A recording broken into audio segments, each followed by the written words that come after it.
Can we start? To the chair, you may begin. Thank you. Okay, thank you. Good morning. I am Councillor Jennifer McKelvey. I am Chair of the Infrastructure and Environment Committee. The clerk has confirmed that we have quorum, so I'd like to now call meeting 24 to order. Welcome, everyone. Today's meeting is being held with members of council and city staff participating by video conference. The public continue to participate electronically and can watch the meeting streaming live on YouTube at youtube.com/Toronto City Council Live. These measures are necessary to comply with public health guidelines and prevent the spread of COVID-19.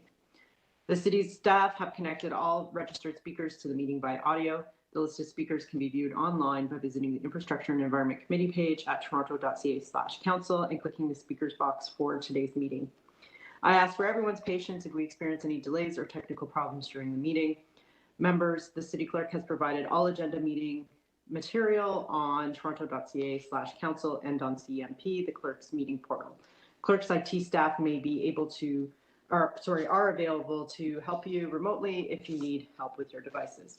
As part of each agenda item, I will ask members to raise their hand or unmute their mic if they wish to question staff or speak. I'll then create a speakers list and we'll call on name members when it's their turn. When voting on an item, I ask members to ensure they keep their vote on and to raise their hand to indicate their vote. Members, I want to remind you that you must still submit and approve your motions by email. Staff are available at iec@toronto.ca to help with motions. Although we are meeting in different locations and meeting remotely today, the committee would like to acknowledge that the land we are meeting on is the traditional territory of many nations, including the Mississaugas of the Credit, the Anishinaabe, the Chippewa, the Haudenosaunee, and the Wendat peoples, and is now home to many diverse First Nations, Inuit, and Métis people. We also acknowledge that Toronto is covered by Treaty 13 with the Mississaugas of the Credit. Are there any declarations of interest under the Municipal Conflict of Interest Act? If you have an interest, please raise your hand, unmute your mic, and indicate the number and the nature of the interest. Yes, thank you very much. I've consulted the Integrity Commissioner and have been advised that I have pecuniary interest in item IE 24.9, capital loan and grant from the Federation of Canadian Municipalities to the City of Toronto. This is because I have submitted an application to the Home Energy Loan Program, which has been approved, and because I intend to enter into a property owner agreement with the city. Yeah. Okay. You're going to have to show us the before and after of these retrofits. Okay, great. Any others? Okay. May I have a motion to confirm the minutes of our meeting on July 5th, 2021? Councillor Pasternak, all those in favor? All those opposed? That item carries. That brings us to the agenda run through. Our first item is IE 24.1, award of request for proposals number Doc 297-2891-1794 to RV Anderson Associates Limited for professional engineering services for local roads and capital works program management assignment. Anybody like to hold the item? Seeing none, would somebody like to approve the move the item? Was that Councillor Layton? Had your hand up, Councillor Layton. All those in favor? All those opposed? That item carries. IE 24.2, amendments to blanket contract 47022-307 with JC Rock Limited and blanket contract 47022-306 with CDR Young Incorporated for the supply and delivery of quarried crushed stone, aggregate, sand, and gravel. Would somebody like to hold the item? I have a motion on the item. It should be rather quick. I don't need to hold it. This clerks have the motion. Let's hold it. Okay. Okay. Clerks can circulate the motion, please. Yes, maybe they can put it on CMP. We can look at it for a quick release later. IE 24.3, amendment to purchase order number 6042663, WSN Construction Incorporated, and purchase order number 6041832, GHD Limited, for contracted construction professional services at the expanded Dufferin Organics processing facility. Would anybody like to hold this item? Somebody like to move the item? Councillor Layton, all those in favor? All those opposed? That item carries. IE 24.4, amendment to purchase order 6040249 with WSP Canada Incorporated for professional services for rehabilitation and upgrade of 7 sewage pumping stations at various locations. Anybody like to hold this item? Somebody like to move the item? Councillor Layton, all those in favor, all those opposed, that item carries. IE 24.5, non-competitive contract with LEA Consulting Limited for detailed design services for the replacement of Dufferin Street bridges over the Metrolinx rail corridor in Gardiner Expressway. Would anybody like to hold this item? Somebody like to move the item? Councillor Layton, all those in favor, opposed, that item carries. IE 24.6, red light camera status update. Councillor Layton, understand you want to hold this item? Please, thank you. Yes, let's hold. Let's hold it. IE 24, again, if there's motions that can be pre-circulated, that will help with later. IE 24.7, TO Core Implementation Strategy, Downtown Parks and Public Realm Plan. Councillor Layton, you want to hold this item? Yes. Yes. Okay. And also, when we run through, I'd just like to flag that city staff have asked that we can make this the first item today, as there are staff that have to go to other events later. IE 24.8, Ministry of Environment, Conservation and Parks Consolidated Linear Infrastructure Permissions Approach for Low-Risk Projects Related to Sanitary Collection and Stormwater Management. Would anybody like to hold this item? Somebody like to move the item? Move it. Councillor Pasternak, all those in favor? All those opposed? That item carries. IE 24.9, capital loan and grant from the Federation of Canadian Municipalities to the City of Toronto for the Home Energy Loan Program. I know Councillor Layton has declared an interest. He is stepping aside. Would anybody else like to hold this? Okay, great. Somebody like to move this? Councillor Pasternak, all those in favor? All those opposed? That item carries, and we can welcome back Councillor Layton. IE 24.10, School Crossing Guard Program Update 2021 to 2022. Would anyone like to hold this item? Councillor Cole? Hold.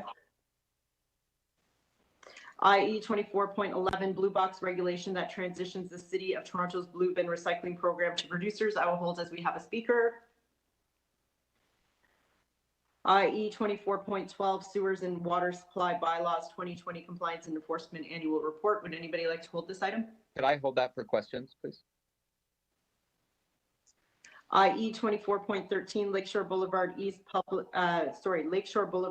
Bridge in Public Realm Project, Don River to Carlaw Avenue Traffic Mitigation Outreach Update. Would anybody like to hold this item? Somebody like to move the item? Councillor Pasternak, all those in favor? All those opposed? That item carries. IE 24.14, updates on Wellington Street capital projects. I will hold as we have two speakers. Yes. IE 24.15, status updated biodiesel strategy for the City of Toronto. Anybody like to hold? If I could, Madam Chair, if I could just make a 30-second speech and move the recommendations, I'd love to do that. Okay. I just want to congratulate staff for this work. If you'll remember, this started many years ago with a bit of a conflict between the committee position and staffs. We managed through some difficult times, but I just want to point out where we got. So in 2022, we're going to save $1.5 million on diesel by undertaking this program. We're also gonna offset 8,432 tons of carbon dioxide equivalent. To the purchasing and fleet departments, thank you. This was a good amount of work, but look at those payoffs. Year over year, savings in cash and saving the environment. Kudos to all of you, and thank you for not slamming the door in my face when we started bringing this forward. Okay, great. I think all of us echo the thanks to staff and those participating in this. Councillor Layton, would you like to move the item? All those in favor? All those opposed? That item carries. Okay, that brings us to new business. Councillor Layton, I understand you have an item new business to introduce. Thank you very much. This is an item of new business to request a staff report about a faster implementation of speed cameras in the City of Toronto. It's a report request. Okay, so I suggest we vote to introduce it now. We'll display it and then we can vote on it later, just so everybody has a chance to read it. So all those in favor of introducing the item? All those opposed? That item will be introduced and posted on to CMP. Okay, that brings us back to the top of the agenda. And as I mentioned, I just want to make sure it's the will of the committee that it's okay to do TO Core first. Okay, seeing no objection, we'll go back to that item. IE 24.7 TO Core Implementation Strategy, Downtown Parks and Public Realm Plan. Are there any questions of staff? Okay, seeing none. Anyone speak to the item? Sorry, Madam Chair, it's Councillor Wong Tam visiting today. Oh, sorry, I didn't see you. Okay, let me just That's- move my screen so I can see you. Do you Okay. have questions of staff? Yes, I just wanted to confirm with staff a few things. In early conversations, earlier, meaning earlier last week, we had conversations about the implementation and rollout of TO Core, especially when it comes to, parks. Recognizing we can't deliver all the projects all at once, we have to somehow prioritize. Can staff share with the committee how that prioritization takes place, and on what criteria do they determine which projects move ahead first? Hi, good morning, everyone. Through the chair to Councillor Wong Tam, I think the prioritization process as outlined in the report takes a number of different forms. There's certainly a prioritization around the timing of when certain developments happen and the parkland and the new park space that is allocated to those developments. And obviously they would connect that way. So that's part of it for sure. We also use a number of criteria around parkland efficiency, et cetera, when we're pursuing new projects. And that would include, the deficit of parkland in the area and the particular project and the details of that project going forward. So not to sound too summary, but there are a number of different ways that we would prioritize, financial availability also being one of those ways as well, if that answers your question. That is incredibly helpful. And so I guess a follow-up question would be, for public realm projects, not exclusive to parks, and we may need to have someone from transportation to help us here. For public realm projects, this could be, some basic landscaping, some bump outs and curbs. It could be some of the urban interventions that we've now deployed during Cafe TO, parklets and pop-ups. They are obviously, there's an obvious lighter touch to it. Potentially quicker wins without having to wait for a full restoration of a park. Can those projects be advanced if there's a source of funding attached to it? So therefore, Section 37 funds that could be set aside and dedicated to that, as opposed to waiting for a 10-year outcome or a 5-year outcome before we get to those quick win projects. Thanks for that question, Councillor. It's Barbara Gray. So, the Transportation Capital Program is confirmed about 3 to 5 years in advance of when we implement it. And some of those projects, the small ones, we can move relatively quickly on. Some of them require some additional scope and some detailed design work. And so they may seem to be small and relatively straightforward to accomplish, but we always try to coordinate those along with the larger capital works. And so to the extent that we can coordinate it, there's also the opportunity to minimize the construction impact. And so it's a bit of a combination of approaches. So when we can do things coordinated with the capital program, we'll do that. And when we can try to move them forward with more temporary materials or other kinds of programmatic outcomes, we'll do that as well. So that's pretty much what we look at, and continue to work with our partners in Parks, Forest and Recreation and city planning to make sure we have a good view on those projects as they move forward. Okay, so what I'm hearing from you, Barbara, is that even if funding is found and we can dedicate a source of funding, we still need to wait for staff to prioritize it. Is that correct? Well, I think that wait to prioritize it. The best thing to do is to get those requests in as early as we can so that we coordinate them with the larger capital works that we do. Because when we do it that way, it's typically better value and less dollars spent overall, and there's less impact on the construction to the broader community. Because construction impacts, as you know, are quite significant when we start to do work. Some of the smaller things we can absolutely advance. Sometimes we look at them from a pilot perspective or with temporary materials to test them out and see how that works. And so we can always use that type of approach as well. Okay, I'd also, through the chair, I'd also add, it's Greg Linton from planning, that a lot of the smaller projects can manifest themselves through development applications. So a good example of that is the courthouse behind City Hall, where the public realm on Armory Street and the North-South Street are getting reworked because of the work that's getting captured by that project. Thank you. So my next question, and I'm going to try to wrap up quickly just because I know I'm almost out of time, is regarding the Ontario line. Ontario line, where it conflicts with parks. So where it touches parks or takes over a park. Obviously, there are park revitalization projects that are ongoing. Some of them are attached to community center redevelopment. Is there some broad thinking on how we can mitigate the impacts on both construction impacts to the community, but also try to coordinate the timelines? Just for example, Moss Park, as you know, we've been working on the Moss Park revitalization work, rebuilding the community center, rebuilding the park literally. And now we have the Ontario line basically taking up half the park for probably 6 or 7 years. Can you share with us what can staff do to mitigate some of that as much as possible? And I'm not sure if there's other parks affected by other Ontario line construction.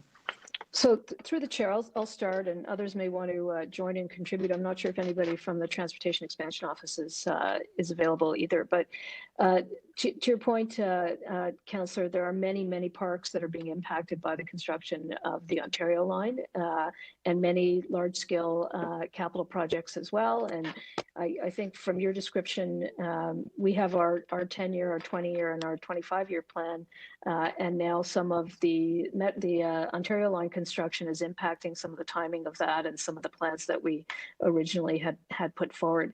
I can say that we are working hand in hand with the Transportation Expansion Office in trying to mitigate as many of those impacts as possible and trying to time them correctly so that projects are not delayed and that we can use the space that we have available, to the best of our ability. And to Barbara's point earlier and Greg's point earlier, there also is an opportunity when those projects are completed to also add to the public realm to those park redevelopments. So, I think the short answer is we're trying our hardest to work with everybody in a very, very complicated development and transportation infrastructure to ensure that we maintain as much parkland as possible, as many trees as possible, and also that our long-term capital plans are not impacted to a negative impact.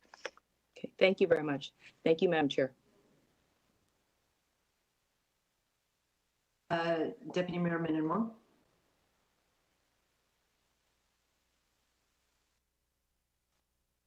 We can't hear you.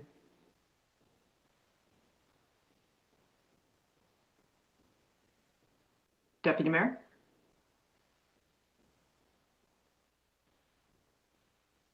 We still can't hear you.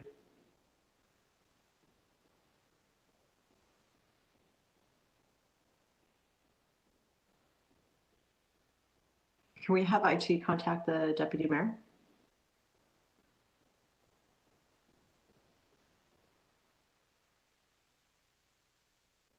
Pasternak. We'll come back to you, Deputy Mayor. Yeah, thank you, Madam Chair. Through you to staff, I guess up here in York Center, we have a number of different public, this is more a transportation question, of a number of different public realm projects that we worked on for years. Design work, we have secured funding through Section 37, number of different sites, number of different nature projects. And none took place over the past year. None are taking place this year. And it's capacity issues, is what I'm told. Even though these are designed fully prepared to roll out, and I look at what's in front of us, and I'm just wondering why we're getting zero done up in, I guess, York Center or North York, and got quite an ambitious plan here under the staff report to roll out dozens of different projects. Are you staffed up to meet the public realm demands by communities across the city? can the resources be put into making sure that these projects roll out? Thanks for the question, Councillor Pasternak. So this project is a long-term strategy. It's a 25-year plan. And we definitely have some staffing issues, as I think we do across the city. There's been some challenges in getting people hired, but we have a pretty robust program for public realm and transportation improvements that are being rolled out throughout the city this year and have been over the past few. I'm not sure specifically which ones you're talking about. If we have them programmed in either our 10-year plans or we have them programmed through existing capital works, and those are moving forward. And again, this plan is a longer-term strategy of which we're involved in a number of different aspects of, but the implementation pieces are not what's the focus of this program. Right, but what I'm trying to say is if we can't roll out some of the most basic projects in local neighborhoods, even though they're fully funded and designed, this must be a citywide problem. Is it a procurement issue? Do we have sufficient suppliers to work on these projects, or is it something, or do we staff up on the design element a little more? Are we going to look at why these projects are not rolling out? I mean, I think there are challenges with all the things you brought up, Councillor Pasternak. I think we have some shortages in over-programming of our consultant community to do design work. We have way more projects in the queue than we currently have the staff across the city to deliver in that same year. And what we try to do, as we've been doing since for many, many years now, is try to coordinate that work so that we can combine the smaller projects with the larger projects, have the least impact on the public when we do that construction work, but also try to move forward with individual projects in various areas of the city. So I would be happy to speak with you about what particular projects you're concerned about. If they're in our plans moving forward, there really shouldn't be too many delays on those, but I'm happy to talk with you about specific projects offline. Okay, we'll leave it at that. Thanks very much, Barbara. We'll be in touch. Great. Okay, let's try again. Deputy Mayor. Hi, can you hear me? We can hear you. Oh, technology problems this morning. So the TO Core, this means what I read in the summary was that you're going to make projects in the downtown core go faster. Is that right? Fair? Can you hear me? Yeah, through the chair, Deputy Mayor, I think the idea is to align the division's interest in getting the best bang for the buck, if you will, in the public realm in TO Core, because it's such a high growth area. Whether or not they go faster, it's the most important point is that they get coordinated better over time, and that we spend the money wisely and align our objectives and our spending with an actual strategy and an actual plan. So that's what this is. How do you distinguish that? Because I'd like to see a TO outside the core plan. I mean, I've got Jennifer McKelvey from Scarborough. I've got Mike Cole. I see Mike Cole, and I see James Pasternak, and I'm thinking, what is it that the TO core is getting that the suburbs aren't getting? Because I've got big projects too that need to be coordinated, right? And so when it's branded that way or spoken about that way, it's like TO core gets something that the rest of the city does not. Yeah, so through the speaker, if I can just comment generally that I think you're raising an important point about making sure that our high growth areas have coordinated public realm strategies. We've done this work in Scarborough Centre, for example, along the Golden Mile recently, Don Mills Crossing. Many of these areas come with a public realm plan. So I would very much agree with you that when we deal with high growth areas, we need to advance these coordinated strategies at the same time. TO Core is growing, projected population to double by 2041.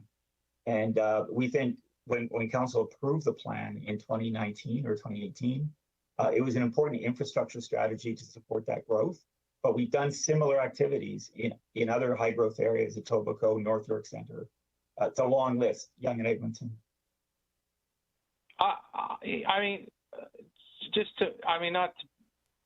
I have areas because of the Eglinton LRT that are doubling in size, and in 10 years.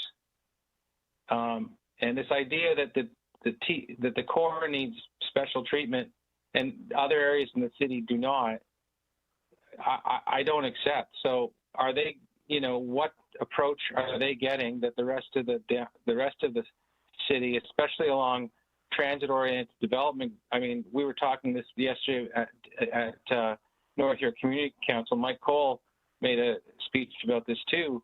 How much high density is coming and how fast it's coming, and I'm concerned that when you say you're making it a priority, most folks would believe that if you're making the downtown core a priority, that comes at a cost. That something else isn't a priority. Well, again, through the speaker, Deputy Mayor, I don't believe I used the word priority. I believe what I said was that we need to coordinate our public realm improvements in these high growth areas wherever they take place in the city. And it's aligning growth with the need to improve infrastructure. So another example is Yonge and Eglinton, where we have a council approved public realm plan, and we're able to direct both capital funding and developer funding in a way that's coordinated and improve those opportunities. And certainly along the Eglinton LRT and other high growth areas that you just identified, it's very much a priority to make sure that we're improving the public realm and infrastructure in those communities, whether it be community centers or parks and improvements to the actual pedestrian and cycling facility. So why wouldn't I move a motion to say that TO Core should be expanded to include the entire city? Well, I think through the speaker, the growth is uneven. We are seeing growth in high growth areas, and as I indicated, with those high growth areas, we are advancing public realm plans. I don't believe we are neglecting that responsibility to align infrastructure. Yeah, sure, Greg. I got one more question. Sorry, I only got 20 seconds. So what about amending the motion to apply the TO Core principles to high growth areas across the city?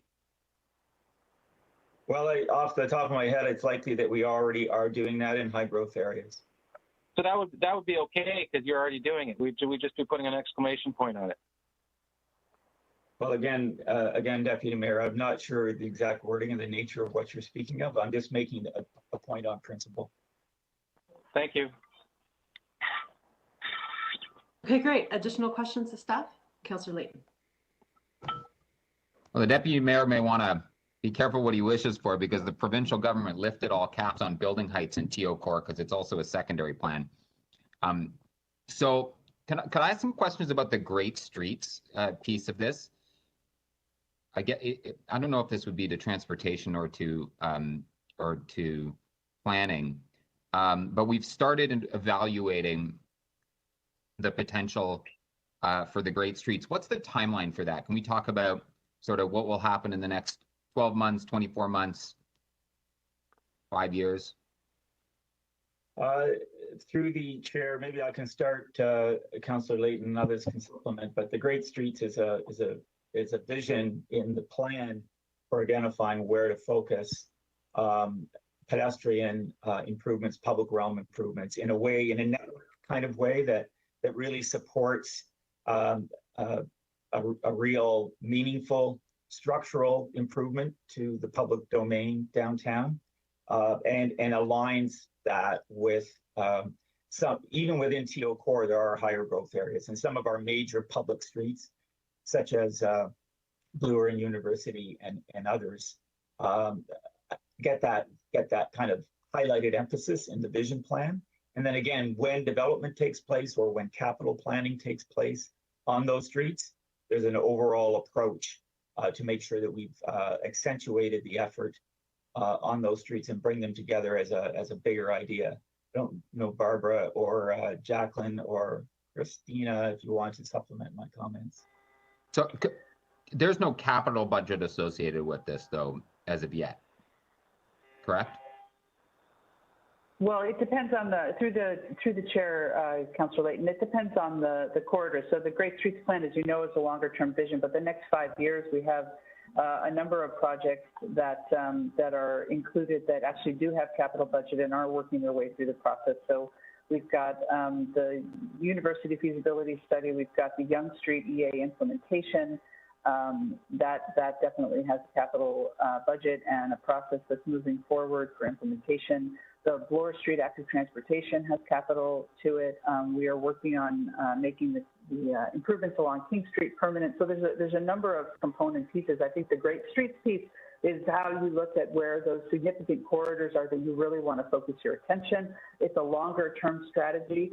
Some of them are quite significant in terms of their scope. They require partnerships, both with other entities as well as private development to implement. And some of them we can do, a little bit more expeditious.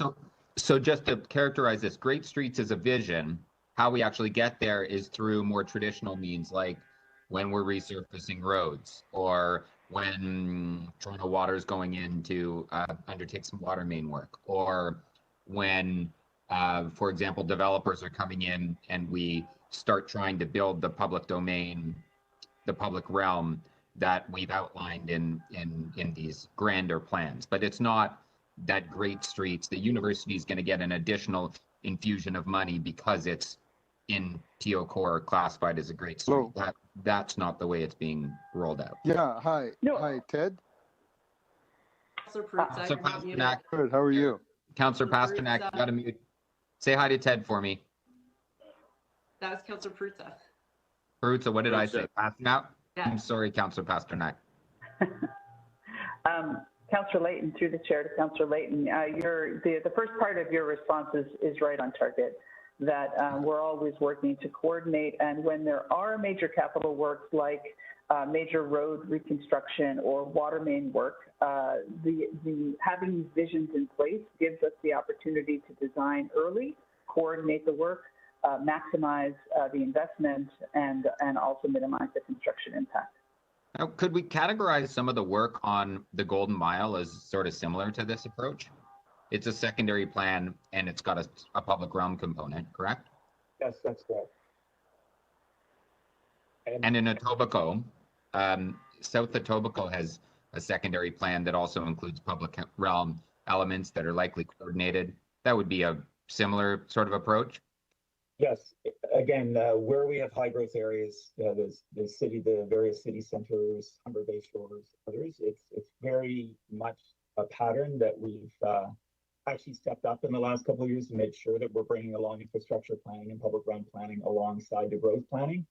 You don't want people to arrive there and start living there and not have an improved level of service or environment. No, we did that in Liberty Village. Sorry, none of you were in the positions you are now when that happened, when that was planned out. But we are catching up now, I'm happy to say, thanks to both of your work. So thank you very much. That's all. Additional questions of staff? Okay, seeing none, move to speakers. That's right, we go to outside speakers first. So thank you, Councillor Wong Tam, for reminding me of that. You go ahead. Okay, thank you very much, Chair, and thank you to the committee for the indulgence. Councillor Layton is taking a carriage of a motion for me, and I wanted to just speak to the reason why I'm moving the motion. The motion is going to be broken into two sections. The first is to ask staff to prepare some exploratory consideration to advance two small streetscaping projects that I think are light and quick wins. The community has been talking about the Bay Clover Hill Green Loop for some time, and even longer than that is the connections between Moss Park and Allen Gardens. And it's not necessarily touching the park per se, but it's actually about making sure that where we can green the streetscape, which includes, to be quite honest, I'm thinking about hydro pole wraps. Something as simple as that actually needs a motion. So the reason why I'm putting this out here there is that we have funding. We have a dedicated group of community members that are very keen to do this work. There is, of course, getting it into the queue, which means that out of all the TO core priorities, if we can actually work on some that we can deliver sooner rather than later, which includes the ones that are where we're not going to be renovating entire park, I think that this would probably be a way to demonstrate to the community, but also to test out how can we do things that are lighter, quicker, and cheaper, and do it faster. So that's the first motion, is simply to ask the staff to put it through the 2022 to 2023 capital project timeline and find a source of funding, which we already have through Section 37. Not to mention that we can coordinate a lot of this work, especially around the Bay Clover Hill area, which is the downtown core. You can probably see that there's many significant blocks of the city that are being torn up for new development, and there isn't a broader plan for designing wayfinding and greening strategies. So that is the first motion. The second motion speaks to the Ontario line.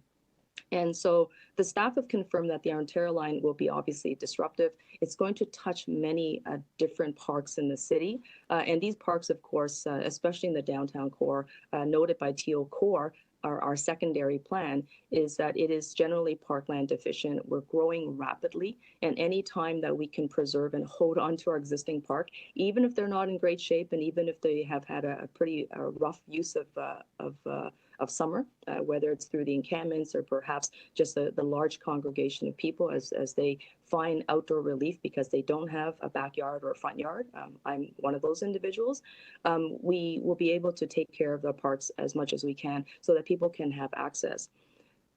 The Ontario line is going to be massively disruptive, and it's going to be a multi-year project. So similar to, not exactly the same as Crosstown, but we anticipate the impact is going to be significant. So what I want to understand is, if we are being asked to defer our capital projects that are already existing and funding and ready to go, I want to understand, and I want Council to understand, Madam Chair, is what is the impact going to be? Are we going to be asked to take on additional costs due to the delay of construction of parks and parklands or the touching of public assets? What does the construction impact look like? And what can we do to best mitigate it? We all want higher order transit. I don't think that anyone will dispute that, but I think that we have a responsibility to try to do everything we can to mitigate the impacts. So therefore we reduce the construction hardship to businesses along main streets that oftentimes are adjacent to the parks, to ensure that community members will have access to other facilities. How do we transport children from one park daycare facility or perhaps summer camp facility, ask them to move to another park that is not under construction? So there's a lot of coordination and communication to take place. And I know that staff are just starting to really put their minds to that work. But I think that the sooner that we know what the plans are, and knowing that they will modify and undulate from time to time, the better we are to manage this, which manage this project which will most likely be about a decade long. And that's a decade of solid construction in the downtown core, where we do, significant business, where we welcome tourists globally when the borders reopen fully and businesses back at full 100% capacity. We need to be very careful how we treat this because the impacts can be devastating, but it could be made better if we work towards a better outcome with the support of the community and staff and ourselves working together. Thank you very much, Chair. Okay, thank you, Councillor. Additional speakers on this item? Councillor Layton and then Councillor Cole.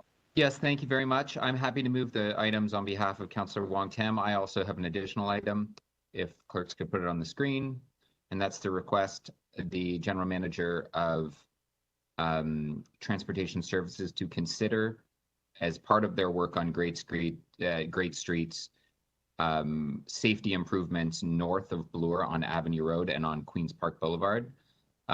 This is partly in response to an ongoing request from the local community in the Avenue Road Safety Coalition, which is a group of about a dozen community organizations along that corridor stretching north from Bloor to Eglinton, for us to examine safety along the Avenue Road corridor. And this was highlighted in a very sad way by the death of a cyclist, Miguel, 18-year-old Miguel on Avenue Road just north of Bloor.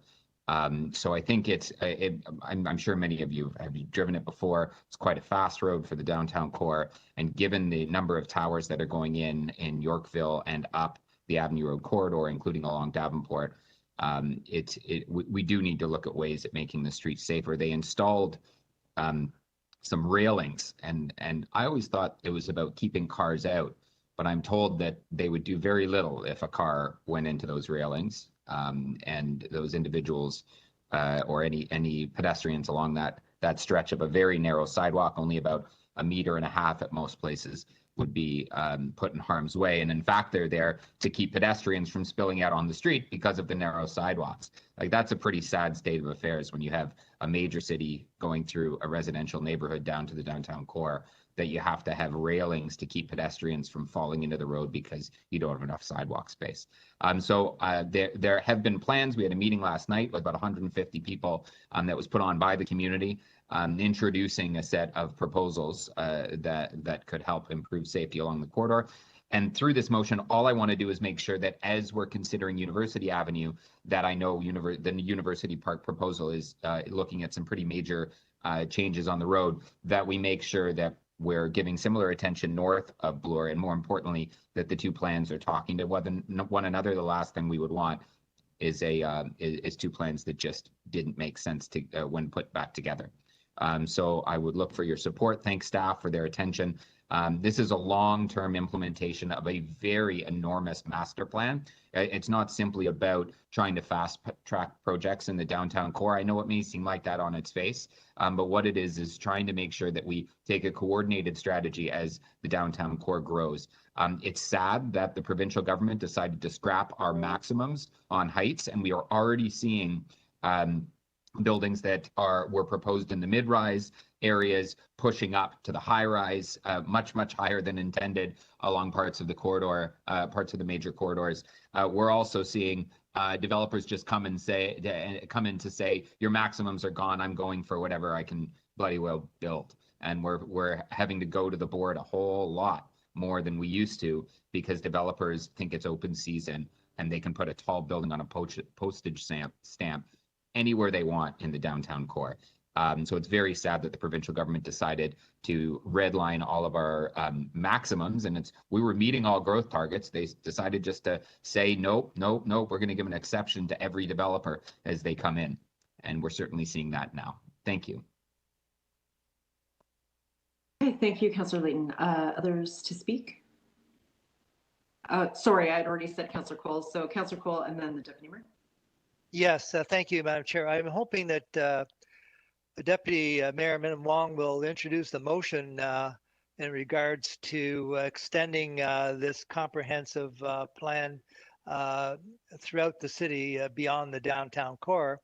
It's not that we don't want to see this happen in the downtown core, but as he said, what we discussed at length at North York Community Council yesterday, we are drowning in development at a rate never seen in the history of Toronto, north of Eglinton. And as we try to remind people from time to time, there is a Toronto north of Eglinton, and there is massive developments, and the same type of thing is happening where developers got permission to build 30 stories. Now they're coming back asking for 65. And we don't seem to have any way of stopping it. And it's not that anybody is trying to say we don't want growth, development, intensification. But as you know, these higher order transit projects like Councillor Wong Tam was talking about, they are going to disrupt neighborhoods and small business for 10 years, especially the one at Queen Street with the Ontario line, maybe look at 20 years. And I've got a situation on Eglinton, the Eglinton Crosstown's gone on for 20 years, still no end in sight. And for instance, one of my few parks in the area, Eglinton Park, has been blocked off from the public for 5 years. You can't get at it from Eglinton. You have to go around the block 3 times. You can't almost walk through it. It's a maze to get through there. Never mind trying to even see the park. You can't see the park anymore. It's all blocked off from Eglinton because of all the construction cranes and the trucks and onward and onward. So good luck in the future trying to protect your parks from construction. The other thing is, I just want to speak to Councillor Min Wong's point, is that I think we need, even if there is supposedly, I guess our chief planner is saying there is a plan for comprehensive park investments in areas like Eglinton and Yonge and Eglinton. But I don't think there'd be any harm done if we reinforce the need to have this comprehensive inventory approach done, north of Eglinton in high growth areas. And again, it's not just Yonge and Eglinton. I've got Dufferin Street. I've got about 20 towers going on Dufferin Street. From Yorkdale down 20 towers. And then Councillor Pasternak has another, how many 20 towers he's going to get on the other side. So talk about removing maximums. Basically, it's a total, WrestleMania happening with construction all over the development, all over the city. And there are no rules. There's no, well, there is a referee, but it's one of those phony wrestling referees called the Ontario Land Tribunal, which really doesn't exist. So anyways, I just hope that Councillor or Deputy Mayor Min Wong introduces that motion, and I'll be glad to support. And we just have to support what is happening in the downtown core. There's no question the need for these investments and this plan in the downtown core. But we're seeing the spread of this development virus throughout the city right now with no end in sight. Thank you very much. Madam Chair, I had some technical problems. I had a question of Councillor Layton on his motion, and I couldn't get your attention there. Okay. Sorry, Councillor Layton. Are you prepared to answer questions? Madam Chair, a point of order. Proceedings. Yeah, we only saw one of the three motions I think he was moving, his own, but we didn't see the two he was moving on behalf of Councillor Wong Tam. Okay. The clerk wants to speak to that. Madam Chair. Councillor Layton's motion was 1A. The motion that Councillor Layton moved on behalf of Councillor Wong Tam was in two parts, so it's parts 1 and 2, and it was motion 1B. So all of Councillor Wong Tam's proposed motion is 1B, and Councillor Layton's motion is 1A. There were only two. I think the concern is that they didn't go on the screen. Maybe we could, they're probably posted in CMP. Yes. If we wanted to give some time to review, some time to Councillor Pasternak or Deputy Mayor to review them. Yeah. I can ask my questions now. I don't need to. Okay, go ahead, 3 minutes. Yeah, I mean, you're talking about, safety measures on Avenue Road. Does that mean bike lanes? It could. Council's already approved an active TO project along Avenue Road north of Bloor. I just want to make sure that they look at safety measures as they look at what's going on south of Bloor, so that both the north and south side of the street work properly. Okay. I want them to work together. Okay, thank you. That settles how I'm going to vote on this. Okay. Councillor Pasternak, did you have questions as well? No, no, but when it comes to voting, it'd be great if they were on the screen. Just having some problems with CMP.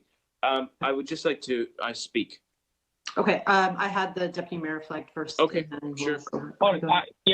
Just briefly, I'm not supporting Councillor Layton's motion. I think we made a mess enough with bike lanes in the downtown core on University and on Yonge Street, and there has to be some efficient ways to get out of the city, and to further constrict and restrict traffic is not in balance. There are far more motorists than there are cyclists, and it's already on. We're already have measures on Yonge Street. We don't need to further bung up traffic in the city, which we're seeing now with the return to normal. Congestion is becoming the problem that it was, but it's even worse with the restrictions that have been put in place, and the city needs to move, and these bike lanes are further restricting traffic and congesting traffic, and that's leading to more greenhouse gases because there are more cars sitting and waiting to move about the city. So I'm not going to support that motion. I hope members of the committee don't either. Oh, and just briefly, Councillor Cole wanted me to move that motion about the TO core applying those principles to high growth areas. Councillor Cole, I'm not ready to move that, so I'm going to try and move that at council, and maybe you and I can work together on that. Okay, thank you. Councillor Pasternak to speak. Yeah, thank you, Madam Chair. I'll be very brief. I just wanted to re-emphasize the points that I was making in the questions for staff. We've been spending years planning out various micro public realm projects in different areas of York Centre. We have design work done. We have the source of funding, mostly section 37, some in the capital plan. We've met with staff. We've met with residents. It all seems ready to go, and then nothing happens. And one of the problems is the procurement process. And we're putting a lot of resources and energy, it seems, into a lengthy procurement process, which for a very small corner project. And between 2010 and about 2015, 2016, transportation was rolling them out with no problem. We did modest public realm projects at Bathurst and Wilson, Bathurst and Finch, Bathurst and Shepherd, and in other areas. And it makes a transformational difference in our neighborhoods when these projects are completed. It really does. It changes the way people look at street corners and the appearance of the public realm. It creates safety. A place can create a seating area, tree planting, and so forth. But it seems to have stalled. It seems to be stuck, and people hide behind the pandemic. But I don't really think that's what's going on here. It's not a supply chain issue. It's not a funding issue. It's not a design issue. So my conclusion is that it's under-resourced, and that if you're going to get anywhere near your aspirations for TO Core and continue to make lofty promises in the inner suburbs, transportation is going to have to staff up on the public realm side to get these projects rolled out and completed. And that's what I see happening. I'm not going to move any motions here, but I certainly will consider such at council, because I think it's clear that these communities want these things yesterday. It's not debt financing. It's usually development financing. And we want to get them done. So these are the key things to look at. Under-resourced from a city staffing point of view, procurement bottlenecks, and the ability to roll out these projects fund. I mean, my gosh, we did stuff like that with Active TO. We know we can roll out stuff fast. And I think that's the only way to meet all the demands, not only in TO Core, but across the city. Thank you. Thank you. Any other speakers on this item? Okay, we can move to voting on the items. So I'll pass it over to the clerk to pull them up one by one.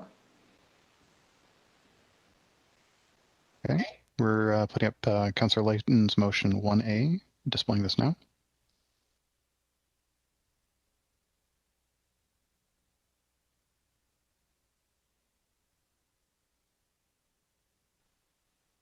Okay, when my screen moves back, I'll call the vote and just wait for it to minimize.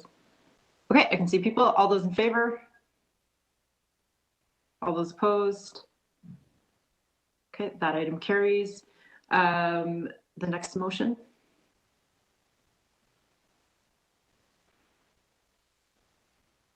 Madam Chair, on the last motion, I didn't see Councillor Prutz's hand on that one. Sorry, Councillor Prutza, do you want to indicate your vote to us on that item? Yeah, I was in support of the motion, Councilman. Okay, thank you. Thanks. This is the motion from Councillor Wong Tam. When the screen moves back, we'll call the vote. All those in favor?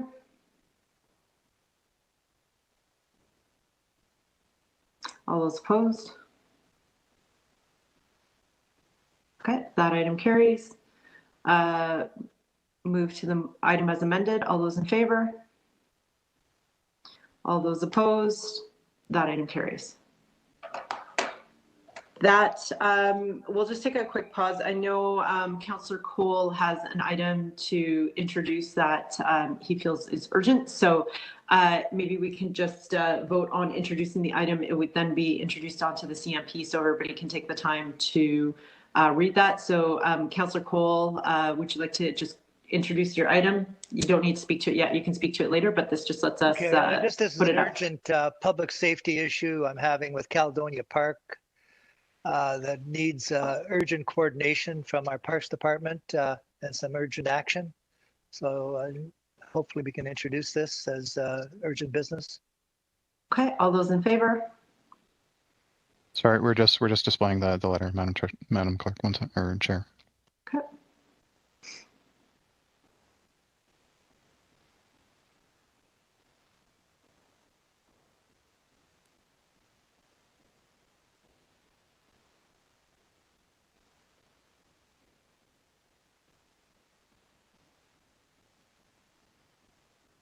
Okay, great.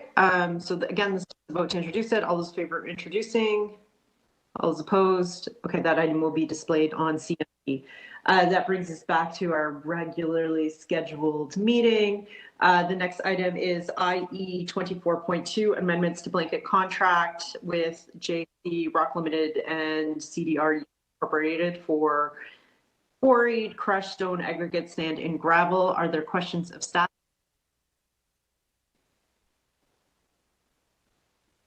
Okay, seeing no questions of staff. Speakers on this item? Councillor Layton. Thank you very much. I have a motion. This clerks could display it. Yep, 1 second, Madam Chair. We're just preparing Councillor Layton's motion to display.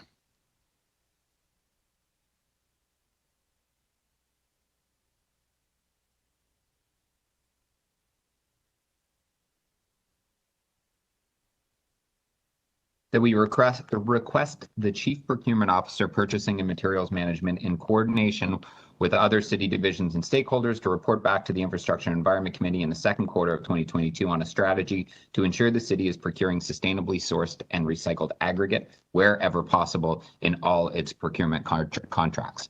I'll just, as some background, many years ago, we undertook an examination to partner with a group of organizations working on something called Cornerstone, which was a sustainable aggregate labeling effort. Unfortunately, that didn't go anywhere. And so the report backs have kind of ceased from staff because the conglomerate that was working on that particular certification has stopped. That doesn't mean there aren't more sustainable aggregate sources out there. Rather than us, our continued blowing holes in the Niagara Escarpment or digging up parts of Ontario for all new aggregate. There are other things that we can use. There's recycled aggregate. There's recycled other materials that can be used in roadways to help us achieve a more sustainable way of rebuilding some of our key infrastructure. I'm asking for them to do a scan to come back with some kind of strategy, just because it's been a couple of years since we have heard from staff about this. I think it's worthwhile for us to pursue this approach to using our procurement power as the province's largest municipality and probably one of the largest purchases of aggregate to ensure that we're pushing the industry to a higher standard for sustainability. Thank you. Okay, great. Just in case, did we already display the motion on screen? Did everybody see that? Okay, so great. All those in favor of the motion? Can I speak? To oh the yeah, motion? sorry. Okay, Councillor Cole to speak to the item. Yes, thank you, Madam Chair. I had the distinct pleasure of visiting all the major aggregate sites, quarries in southern Ontario, even up to Manitoulin Island. So I have a little bit of knowledge about the aggregate industry. And the interesting thing we found in our public hearings across the province was that the MTO, the Provincial Ministry of Transportation, they use recycled aggregate. But what we found out is that municipalities across Ontario do not use recycled aggregate. That the norm for them is to use nothing but fresh cut stone. And I'm not sure what the city of Toronto's position is, but I know the municipalities we found across Ontario refuse to use recycled aggregate because they're relying on research from 30 years ago when recycled aggregate was just beginning. And so that is a real strange anomaly that's taking place. And maybe I don't know if I could ask a question of staff, whether they recognize the use of recycled aggregate in the city. I know the other municipalities in Ontario do not. I don't know if that's in order. I don't know if we have staff on the line, but Councillor Cole, I can share with you the most recent report that they did around the Cornerstone project that should have that information. I'm also going to move an amendment to my motion to elect you the chief rock officer to take this forward, because it does need a champion. It sounds like you're it, my friend. Well, you know, Councillor Perruzza and myself, being Italian, we love rocks, we love cement, we love concrete. So be glad to do our part. And I'll also get Councillor Perruzza involved on the team. Okay, so let's get back on track. The geologist in me is also a little bit offended by that promotion of Councillor Cole without my consent. Okay, can we move to voting on the items? Anybody else speak to this? Okay, Councillor Layton's motion will display and then vote.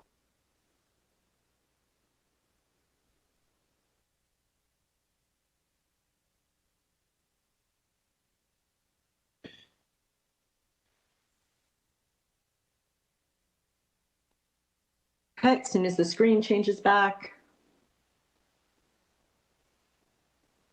All those in favor? All those opposed? That item carries. The item is amended. All those in favor? All those opposed? That item carries. That brings us to our next item, which is IE 24.6 red light camera system status update. Are there questions of staff? Okay, Councillor Cole, and then Deputy Mayor, and then Councillor Layton. Yes, I was just wondering if we have the latest data on the effectiveness and the safety value of having red light camera at these high collision intersections in the city. Do we have that? Yeah, through the chair to Councillor Cole, our data and studies have shown that reduction in collision-related facilities is 40%, in serious injuries 23% reduced, in overall collisions by 50%. So that's one of the reasons why we've been very focused on trying to roll out the red light camera program. I know in the short time that I've been here, we've doubled and tripled the program, and we have a significant number of intersections addressed. And this contract allows us to move forward with continuing to implement red light cameras to get the safety benefit. Yes, and I was just wondering what the city policy is in terms of notifying motorists that there is a red light, you're approaching a red light camera area. I know there are signs, but is there any thought of maybe refreshing these signs or putting them in different locations so that we drivers are reminded that we're approaching a red light camera intersection? Therefore, we will slow down and be reminded of the dangers and hazards of trying to run those reds. So through the chair to Councillor Cole, there is existing signage in all 4 approach directions that indicate that there's red light cameras at the intersection. As you know, signage is critical and important, but not sufficient. We also, for those people who are interested, we also have information on our website. We also talk about the expansion and the location when we put in new red light cameras as well.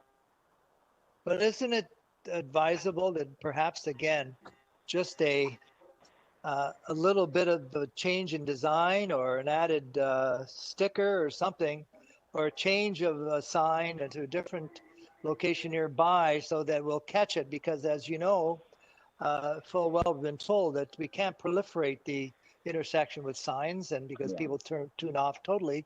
But on the other hand, I've heard from people saying, geez, I forgot that was a red light camera intersection that's been there for 2-3 years. So can we not look at perhaps refreshing and reminding people in a better way that you're approaching these intersections? So the province dictates the signage on red light cameras, Councillor Cole, but I do think the other piece that I neglected to mention, in our partnership with Waze, and a lot of people do use Waze to navigate through the city, there's always a reminder that comes up that indicates that a red light camera is coming at the next intersection, and I think that hopefully reminds people to slow down and exercise caution, and also probably gives them the indication that we also feel that this intersection required an extra level of safety, and that's why the reason why we put the red light camera in there in the first place. So I think in addition to the signage, Waze is also helpful. And we're happy to, take a look at, have a conversation with our provincial partners about that as well. Well, I just want to remind you, I was involved in introducing the legislation at the province for red light cameras, so I know a little bit about it. But it's my understanding that the city does have a say in the signage, and maybe we can look into that. And I know we had a bit of when. I think back in the day when we had the first red light camera was in Toronto, was at the corner of Lawrence and Western Road. And I remember being there with Mayor Lastman, Jack Layton, and myself, Councillor Nunziata. And at that time, we were asking for more signage. But anyways, if you could please look into that, because I think a refresher would be good. Absolutely. We do use the provincial guidelines. We're happy to have that conversation, and thankful for that early work and really important work to get the program moving forward that you and colleagues did many years ago. Thank you. Thank you. Okay, thank you. I had up next on the list the Deputy Mayor Minnan Wong, Councillor Layton, followed by Councillor Pasternak. And Councillor Pasternak, can I ask you to take over chairing while I get a sweater, because it is freezing in here and I refuse to turn on the heat. So I will step aside and then come back. Yes. Go get a parka. Yeah, so Mr. Chair, my questions are, the staff said that they had done an analysis of the red light cameras in terms of the reduction of accidents. I'm wondering, in a related arrangement, have they done the same thing for the speed cameras? So through the chair to Deputy Mayor Minnan Wong, we are tracking the data on safety and the reduction on speed cameras, which is a different program from this one, as you know. And we're happy to make that information available to you. I don't have it in front of me right now. No, I'm not asking you for that. I wouldn't sort of put you on the spot. Maybe on something else, but not on this. Fair enough. So I'm wondering whether you would have a spreadsheet of something that would show, where you put the camera, how many accidents occurred before, and then how many accidents occurred after. We do have before and after analysis for automated speed enforcement. Yes. We do have before and after. Yes, I'm not sure about the red light camera. At the location. Because part of our speed management plan through Vision Zero. I get the feeling that some of these speed cameras were put up at locations that had no accidents before, and they have no accidents now, and the only thing it yields is more revenue for the city. So we have done a pretty deep dive on the data, and we have put it in locations. I mean, there's been more demand for automated speed enforcement cameras, certainly, than there are cameras that we have available. And so in addition to identifying the highest priority locations based on data, we have also been moving them around as well, because the list is longer in every ward that exceeds the 2 locations that we have. This is for the automated speed enforcement cameras, not for red light cameras. Speed enforcement, the priority should be based on accidents. If the foundational reason why we're putting them in is Vision Zero, yes? Well, actually, there's a couple of different factors that we use, and Jeff Catlin's on the line, and Dave can probably talk about that. No, the actual issue in speed enforcement is looking at places where we have high volumes of speeders. I mean, crashes is certainly one, but we want to, the real goal is to reduce speeds around schools. And so you want to look at those places where you have high speeders before it results in a crash.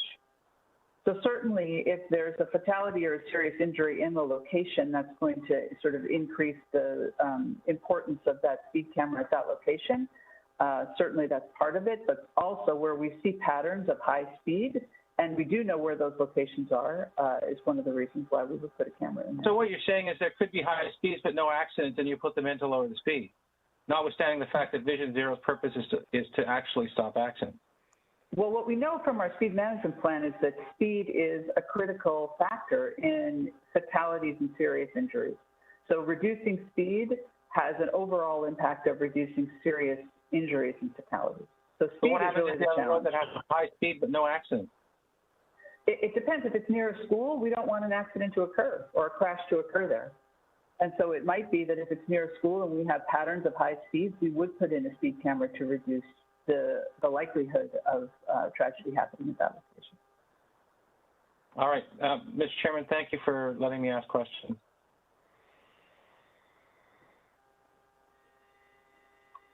Madam Chair, you have returned with a sweater, so I will turn it back to you. Councillor Layton was next, followed by Councillor Pasternak. Yes, thank you very much, Madam Speaker. Can you hear me? I'm having a little trouble with connecting my camera. It's asking me to change cameras on my device here, and then not give me an option. Are you able to hear me? Yes. Okay. I'm just going to work without a camera for the moment. Could you just to the General Manager of Transportation? You went through those numbers really quickly. It was a 40% reduction in collisions that resulted in serious injury. So through the chair to Councillor Layton, let me try it again. Having a red light camera at a location has shown a reduction in collision-related fatalities by 40%, serious injuries by 23%, and overall collisions by 60%. By how much? 50? So 60%, 60. 60. Yeah, so we've seen red light cameras have success in not only addressing overall collisions, so whether there's an injury fatality or not, but also the most significant and serious ones that result in fatalities or serious injuries. Okay, how many red light cameras do we have? I believe we have 150. 150. Sorry, 192, Councillor Layton, 192. Thank you. We have 192. How many will we have next year? 300. In 2022? Correct. Okay, and how many will we have in in future years? I believe that is all that we have programmed right now.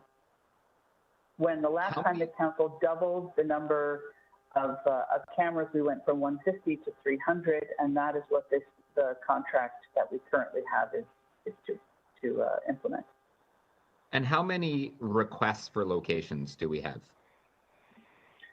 I believe that the requests exceed the demand, but also we put these in based on the data that we have around crashes at those intersections as well, not just on a request basis. But certainly we get a lot of requests for red light cameras, Councillor Layton.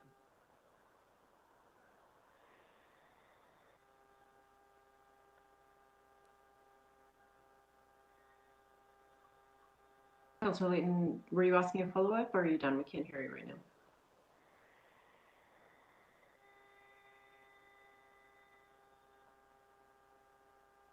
Okay, I'll send Councillor Layton a note to see if he's done. Councillor Pasternak? Okay, thank you, Madam Chair. Actually, Councillor Layton was probably going down the road that I'd like to go down. It's hard to get some relationship statistics here because it's important to know how many signalized intersections we actually have in the city and what percentage of those have red light cameras. Is that data easily available? Through the chair to Councillor Pasternak, we have a little over 2,400 signalized intersections in the city, and we will have by the end of next year 300 of those locations that have red light cameras. Okay, so we're nudging over 10% by the end of next year. Yeah, correct. Is there a goal? Do we want 40%? Do we want 50%? Is there some kind of optimal number that we're trying to achieve, or that's really not the plan? Right. We don't have a target as per se in terms of the number or percentage of the system where we want to have red light cameras. We use them as a tool to address typically high speeding and then also right angle collisions. So where there's a problem that we think the red light cameras would resolve, that's where we'll put them in. Certainly there are more intersections in the city where that would probably benefit from having red light cameras. Are these, is the data ever accessed in where criminal charges are filed, where maybe there's a trial or someone was killed or injured, or there was a drunken driver? Is this data easily accessed by police services as evidence? Yes, the police can access that information, Councillor Pasternak, and we also get freedom of information inquiries, FOIs as well for that information. Right. So it plays an important role in the criminal justice system as well as a deterrent. The other thing is the money. And now, I guess on page 3, you're looking at the total budget is a little under $7 million. Am I reading that figure correctly? I guess that'll take us out to 2029, so it's a ways off. What we don't seem to see, unless you can direct it to me, is the revenue, how much we're actually taking in for tickets, how much the gross revenue is, and how much is actually collectible. And I'm just wondering whether that data is available.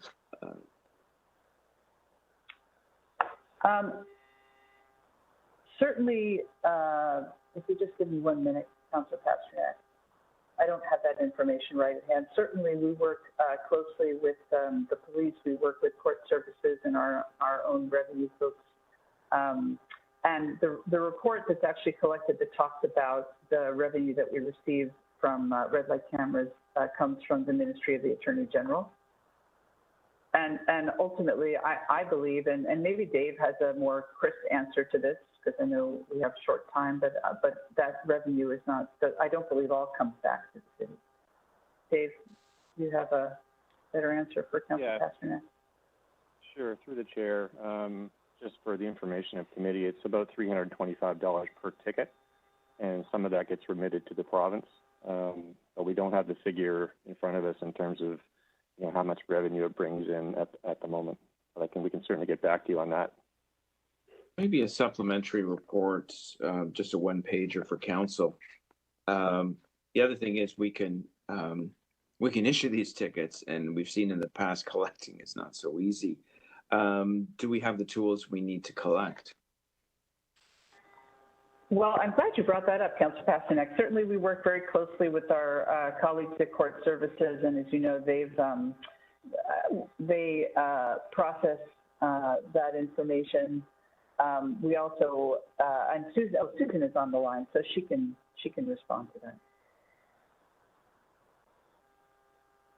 Thank you for the question, Councillor. Rate for camera fences is around 84%, and that's due to the penalty, which is a plate denial.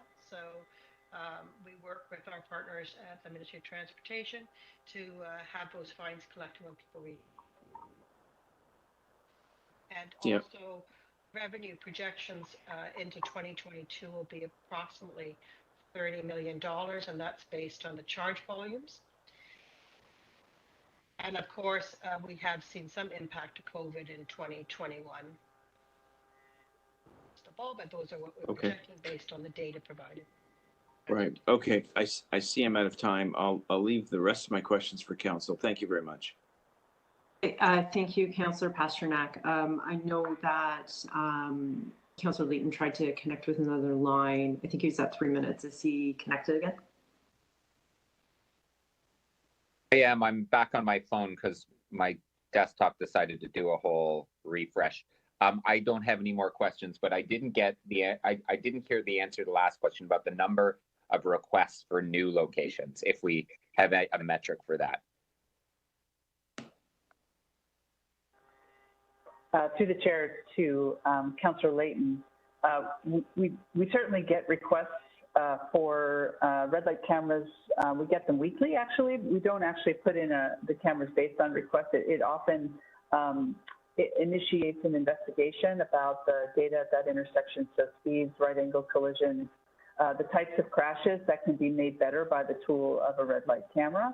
And right now, our limitations are around the council approved maximum of the number of red light cameras, and that's what this contract enables us to deliver. So does this, with the number of intersections that we have gone and examined, does 300, is an approval for 300, does that meet that level of need? The need exceeds the number that we have right now. I'm sure there are other locations in the city where red light cameras would be beneficial. Okay, thank you. Any additional questions of staff? Okay, seeing none speakers on this item. Councillor Cole. Yes, thank you, Madam Chair. Yeah, this is a very interesting update, and thank staff for that, and thank you, the members, for the good questions. Yeah, like the one about the number of signalized intersections, the Councillor Pasternak. Yeah, the 2,400 signalized intersections just in the city of Toronto. And I know when I was fighting for this legislation back in 1990 something, you know, people were saying, well, the police should be there enforcing the intersections and give them a ticket. Well, in my research, I found out is first of all, it's impossible to have police in Toronto babysitting 2,400 intersections. You know, imagine how many hours of the day they would have to do it. It was just an impossibility to do it safely and effectively. And then what I found out too, and whenever these red light runners went to court before the cameras were in place, there was rarely a conviction because it was so easy for the defense counsel to, you know, question the officer, even if the officer or witnesses were there, which way we were looking, was the sun in your eyes. So there was rarely a conviction for any of the red light runners that were engaged in this activity. And the other thing we found out is that most of these accidents at these intersections were very severe accidents because the driver going in the opposite direction, or pedestrian, would assume the person is stopping. So whether you're a driver or pedestrian, you wouldn't anticipate someone going through the red light. So there were very serious personal injury accidents that occurred. I had a friend of mine whose son was killed by a red light runner. And then we had a serious death too at St. Clair Dufferin, where a red light runner ran up onto the TTC Island and killed one person and injured about 5 others who are on the streetcar. So that's why the technology of red light cameras, which I copied from Israel, that they were using there very effectively, and asked for it to be introduced in Ontario. But it was a pretty hard struggle to get people to accept it because it was a new thing, and there was a lot of questions about the technology. But I think it's a way of just slowing people down when they come to an intersection, because we all get frustrated. We're all in a hurry. We all think we're going to make it through that orange, but the problem is that trying to essentially depend on all those variables at those intersections, and we all know the intersections in Toronto where these accidents occurs. You know, Don Mills and Eglinton was, I remember, one of the ones where they were running red lights on a regular basis. Very serious collisions there. And that's the first intersections the city put up red light cameras at. So it is a good investment in safety. It's not perfect. It doesn't stop all red light running, but I think it's a technology that works. And then the courts have an easier time of dealing with it because, you know, the time and place is right there on the recording device. And then I know you used to have this excuse where people would say, well, why am I getting a red light running ticket when it was my son that was driving the car? He should get the ticket. Well, you know, the answer to that is that if my son is running red lights, I would want to know that he is doing it.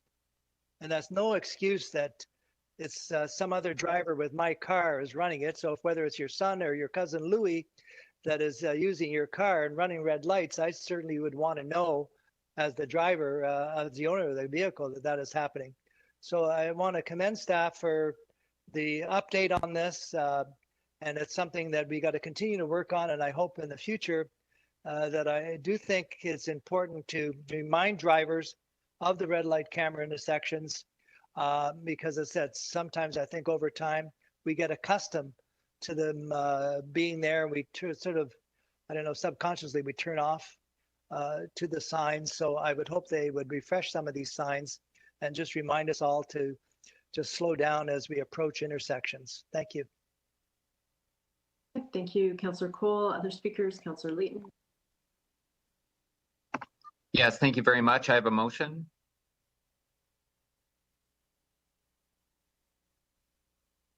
That the Infrastructure and Environment Committee requests the General Manager of Transportation Services to report to the December 2nd, 2021 meeting of the Infrastructure and Environment Committee on the potential to the increase in the number of red light cameras at intersections across Toronto, with the report to include costing of increase in locations. Just before I get to this, like we just heard from the GM of Transportation, one, red light cameras work, and two, the allocation to or the increase to 300 isn't going to meet the need that there is in our city. And if we're serious about Vision Zero, we got to take serious steps. That might mean spending a little bit of money in order to put this technology to work as it could. 40% reduction in fatalities, 23% reduction in serious injuries, 60% reductions in collisions overall. They work. We can't dispute those numbers. Let's look to see what the next phase is going to be, because it took us a couple years to get here. I don't want us to now wait a couple more years until that list hits 400, 500 intersections, and we will have not done our duty. I get calls all the time for people with more red light cameras and speed enforcement cameras, which is why I have an item on this agenda. I'm tired of telling them, well, you know what, we're not increasing the number, or only some, we only have enough to put them at the worst intersections. I'm quite tired of saying that. And so I'm not going to tell them that anymore. I'm going to tell them I put a motion forward to increase the number of red light cameras, and council either embraced it or they rejected it. Thank you. Councillor Pasternak. Just a quick question for the mover. This report is authorizing staff to increase red light cameras. So I'm assuming your motion is beyond the 108, I believe, that we're authorizing today. I believe the original number for 300, if I heard that correctly from the general manager, was actually previously approved by council some time ago. This is authorizing us to enter into the agreement to actually roll it out. I'm looking for what the next phase is going to be. And the reason why I'm asking for December 2nd is I'd like us to consider it as part of the 2022 budget cycle, which is why the timing is very deliberate.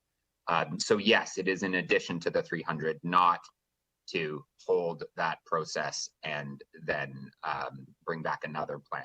It is to authorize us to go through, adopt the staff recommendations to continue on towards the 300, which we previously discussed and approved to council, and move us to what the next step would be. So your motion goes beyond what we're approving today. We'll ask for a report to it asks for a report back on, yes, going beyond what we're approving today. Okay, we'll leave it at that. Thanks. Additional speakers? Councillor Pastor. Yes, I just wanted to thank staff for bringing this forward prior to the pandemic, and it's raising its heads now. Traffic management, traffic safety, pedestrian safety, vulnerable road users, cycling, traffic mayhem and congestion were the biggest issues that were coming to our office, with the exception of obviously the pandemic and development application files. And it is not just on main arterial roads, it is within neighborhoods, it's within school zones.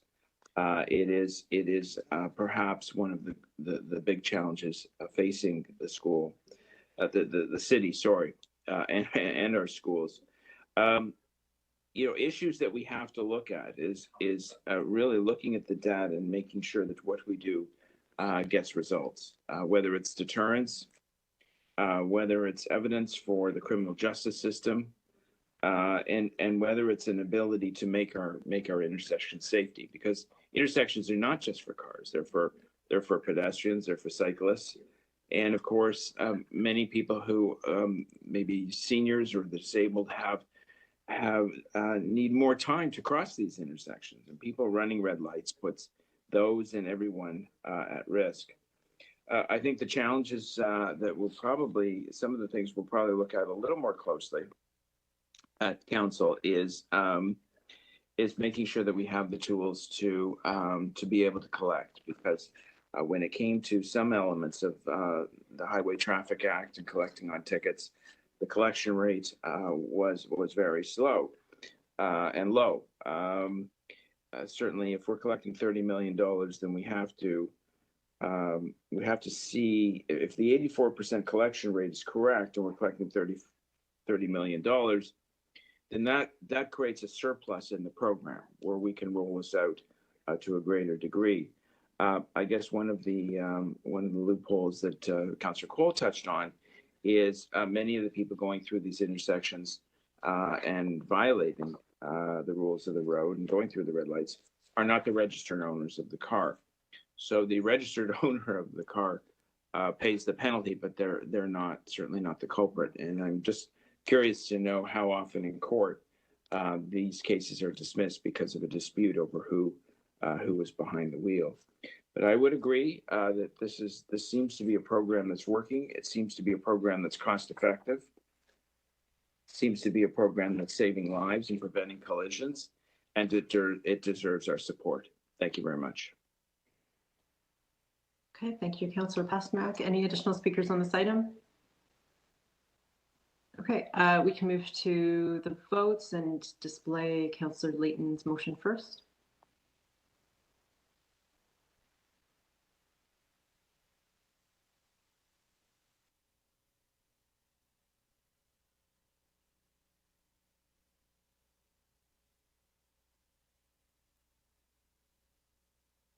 Okay, and when the screen moves back, we can call the vote. All those in favor? Opposed? Okay, that item carries. The item is amended. All those in favor? Opposed? That item carries.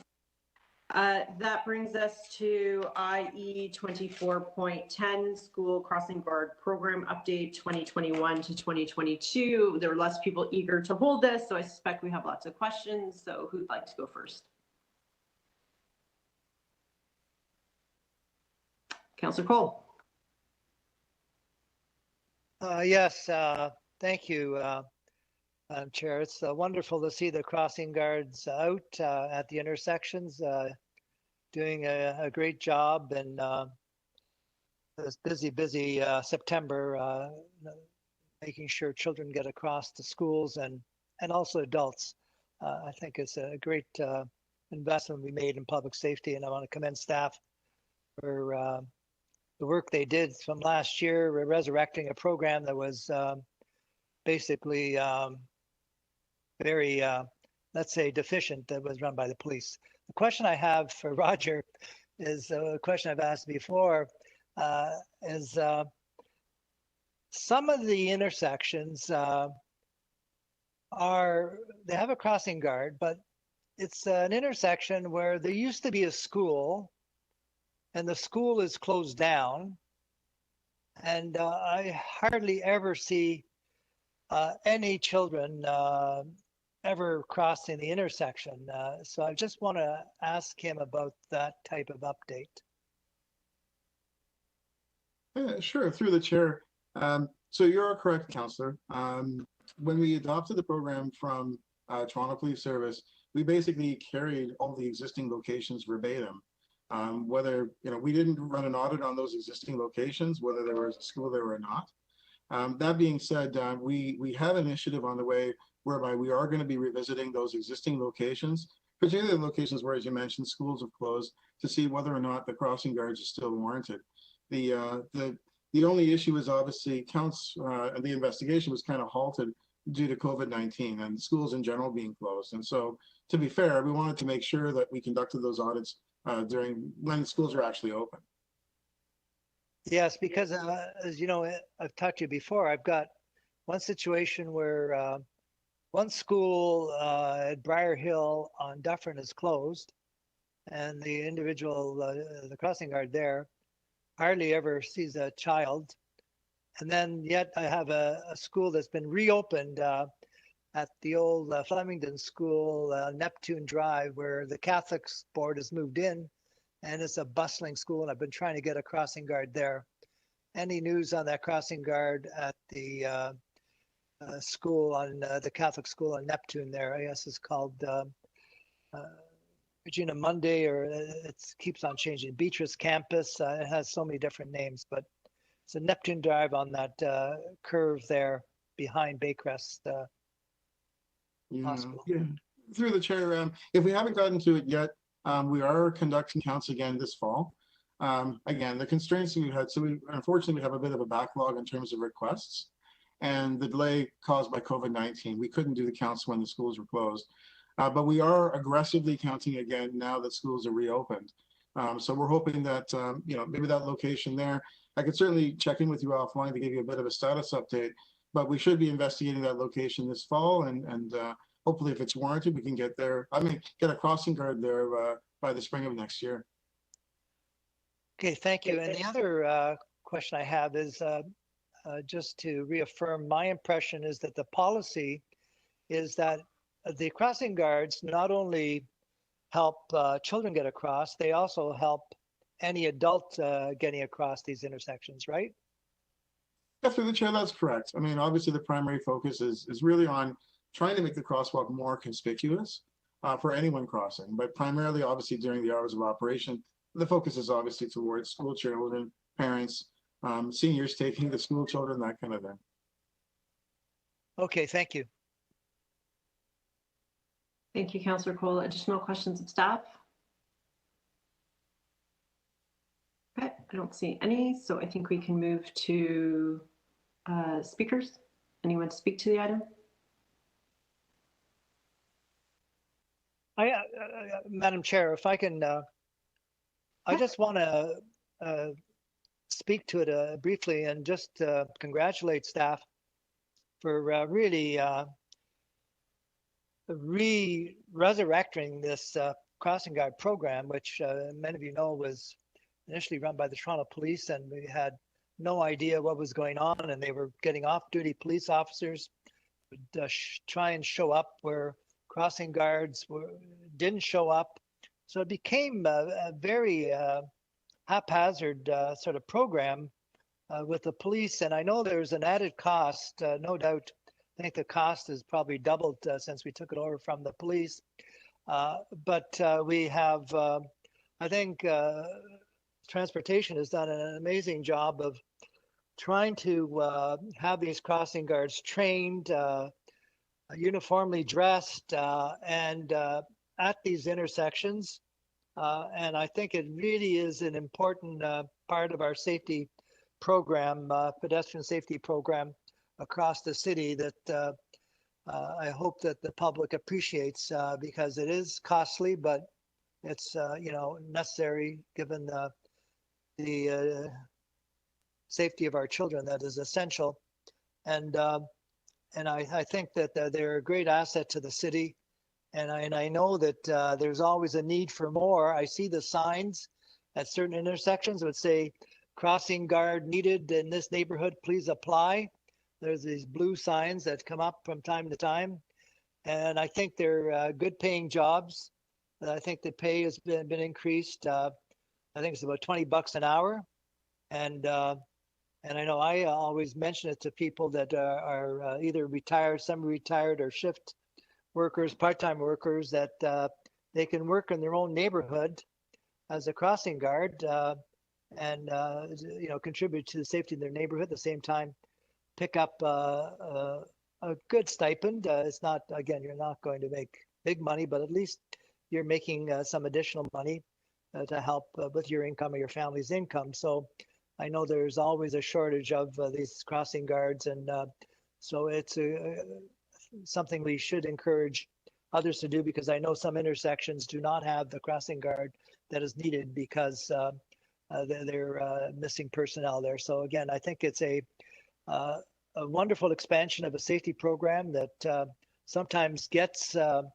little publicity because it works well and does save accidents and lives. And I just want to encourage the public to please support the local crossing guards, and whether we're adults or children, we should always pay heed to these men and women that are working on our street corners near schools on a daily basis. So I just want to shout out to this program that is very, very important for safety in the city of Toronto. And thanks to staff. Thank you. Okay, thank you, Councillor Cole. Anyone, Councillor Pasternak? Yes, thank you. I just wanted to add comments that this for our crossing guards, this is not an easy job. I mean, I see them standing out there in some of the worst weather conditions, whether it's pouring rain or freezing cold or snowing or what have you, and there they are helping not just school-age children, but sometimes seniors, the disabled, and others across the street safely. And I think in hindsight that taking it from police services was probably a good move from a safety point of view. Obviously, as predicted, it did balloon in costs. But if we're saving lives and preventing injuries, then certainly it's worth it. In the early going, when this program first reverted to the city, the biggest complaint that we got was absenteeism. Was some crossing guards not showing up. Those complaints have whittled down to practically zero. Although admittedly, the school has been open, closed over the last 18 months. So we need a full school year to see whether we've really corrected that problem. But those many of the growing pains, it seems to me, have been corrected, and that they're meeting. Certainly the city is meeting the requests, conducting the investigations, which will be easier to do once traffic flow and pedestrian flow get back to something called normal levels, and we're able to deliver on these requests and increase the number of crossing guards. So all in all, I think it's been a successful program. Maybe we need more measurement to see how it is doing on a safety basis. But from what I can tell, anecdotally speaking, and based on the statistics before us, it's a good, strong program that needs our continued support.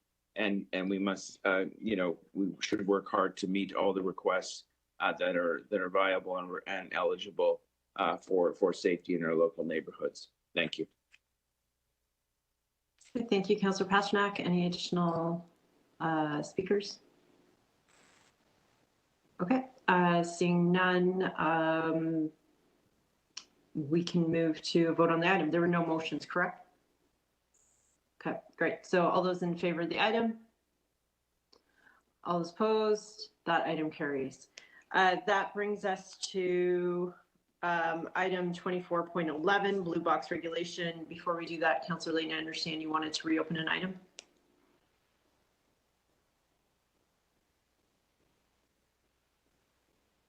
Item IE 24.14, updates on Welling. Oh, is that the right one? No. 13. Try again. Which one? 15? 13. 13. Sorry, Lakeshore Boulevard East Bridge and Public Realm Project, Don River to Carla. My understanding is the local councillor has some minor amendments to make. Okay, thank you. Those in favor? Opposed? We'll add that back onto the agenda. I've asked transportation staff just to confirm they were okay with all of those motions and check dates and stuff like that as well. So I'm waiting to hear back from them, Councillor Layton as well. And I know that you're willing to move that on her behalf. IE 24.11 blue box regulation that transitions the city to the blue bin recycling program. We have a speaker. I'd like to start by thanking the speaker for their patience sitting through this long list of deputations, and apologies. I know the speaker is from the Toronto Environment Alliance and I'm having a problem pulling up the list.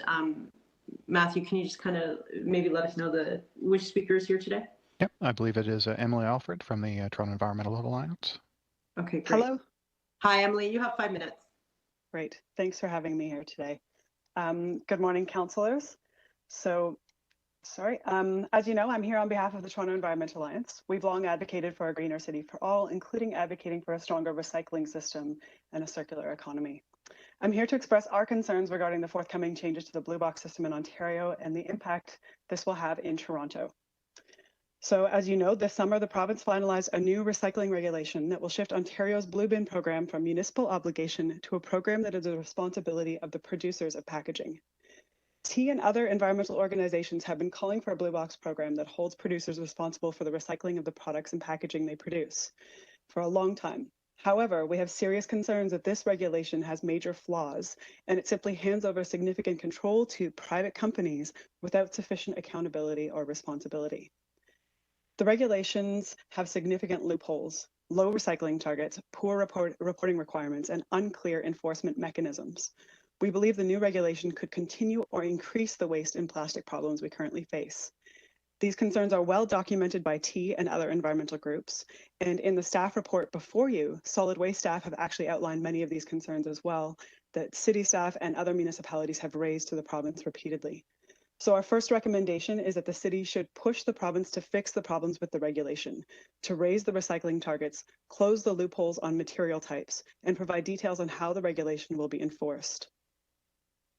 Another thing I'd like to talk about today is our concerns about the risks that this creates for Toronto. Waste and recycling are critical environmental services, and the City of Toronto has developed a comprehensive waste management program to be proud of. But this program is at risk when producers take over. The staff report before you shows the degree of information that is missing about what this transition to a producer system will mean for Toronto. The provincial regulation holds producers to certain obligations, and the details on reporting and enforcement have not yet been outlined, and some is based on annual reports.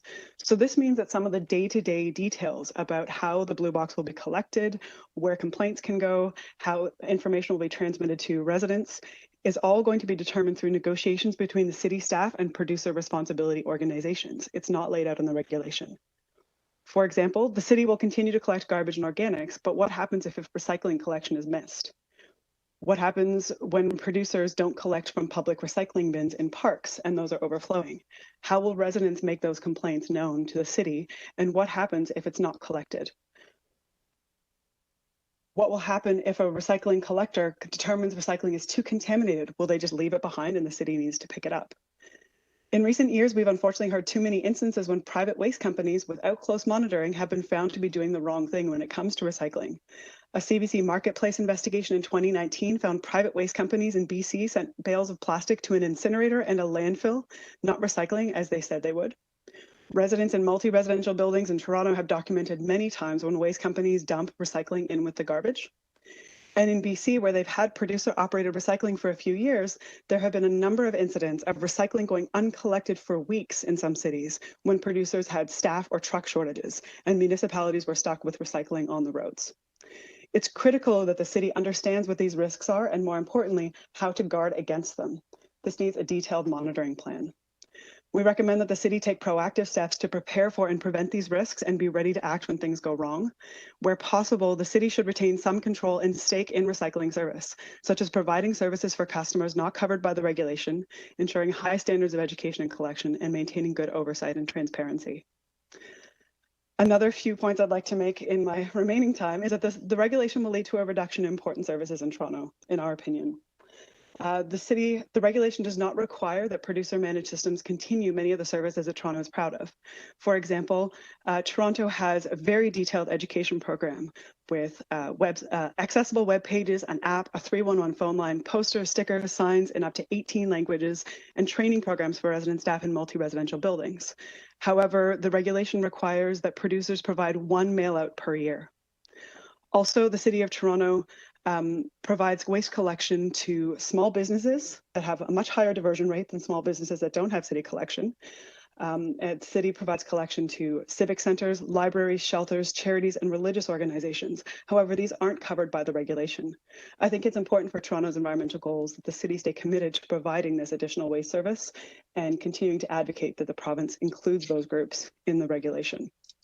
And finally, Toronto collects the widest range of packaging materials in the province. And while the regulation requires producers collect all packaging, their low recycling targets means that they can ignore certain materials and stop collecting it. We're concerned that this could change in the coming years after the transition. We recommend the city continue to advocate to raise recycling targets and ensure that producers are held responsible for managing everything they put on the market. Thank you. Okay, thank you. Questions of the debutant? I see Councillor Layton does. Yes, thank you very much. Just very quickly on the diversion rates, are you able to say any of them that are particularly erroneous? Yes, I believe the recycling targets for plastic films, I think, is in the range of 30%. It's unfortunately quite low. This is one of the hardest materials to recycle, and it's expensive for municipalities to collect and recycle. And that's one of the reasons why it's unfortunate that the regulation says that producers will only have to collect, I think, less than 50% of rigid plastics and 30% of film plastics until 2030, which I think is pretty out of step with what the public wants. Let's put this in context for the committee. If those targets are low, that means more waste in the stream the city has to pay to collect, correct? Yes, it's not clear, for example, if a recycler, I just checked, sorry, the recycling rate for flexible plastics is only 25% is the target they're required to meet under the province. So if they don't meet that target, that we don't know what the penalty will be and how quickly it'll be enforced. If they do meet that target, that means 75% of flexible plastic until 2030 will be in city garbage bins, on the city streets. It'll be going not to recycling, and that's completely fine. And I don't think that's what the city wants. We want more recycling, not the bare minimum. So higher recycling rates for producers, lower cost for cities. Yes. Thank you. Oh, could I ask you, you've got some data around diversion rates within the city of Toronto. Can you share any of that? Like who's performing well? Where are we doing it right? And where could we have some?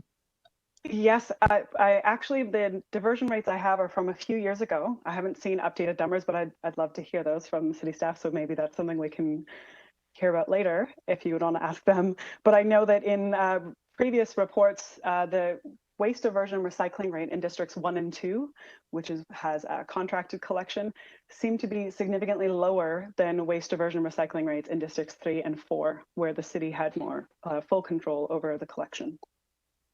So that was something that we had concerns about because recycling is what, we want to have high diversion rates. And if the different collection workers affects the diversion rate, that's something important for the city to consider.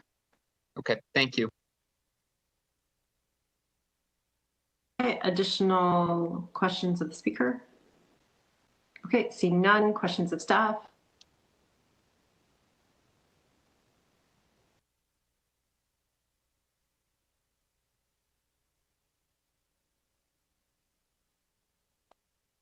Can you just speak to how the producers are being engaged in this process? So, I mean, I know the city wants to be, you know, an early adopter and have a seat at the table. What sort of engagement is happening with the producers? Because some of them are, you know, want to be, you know, early participants and also want a seat at the table, and, you know, are in fact, you know, quite excited by this change, and maybe how it can improve the suite of items that are recyclable. So how are producers being involved? So, Madam Chair, Matt Kelleher, General Manager of Solid Waste.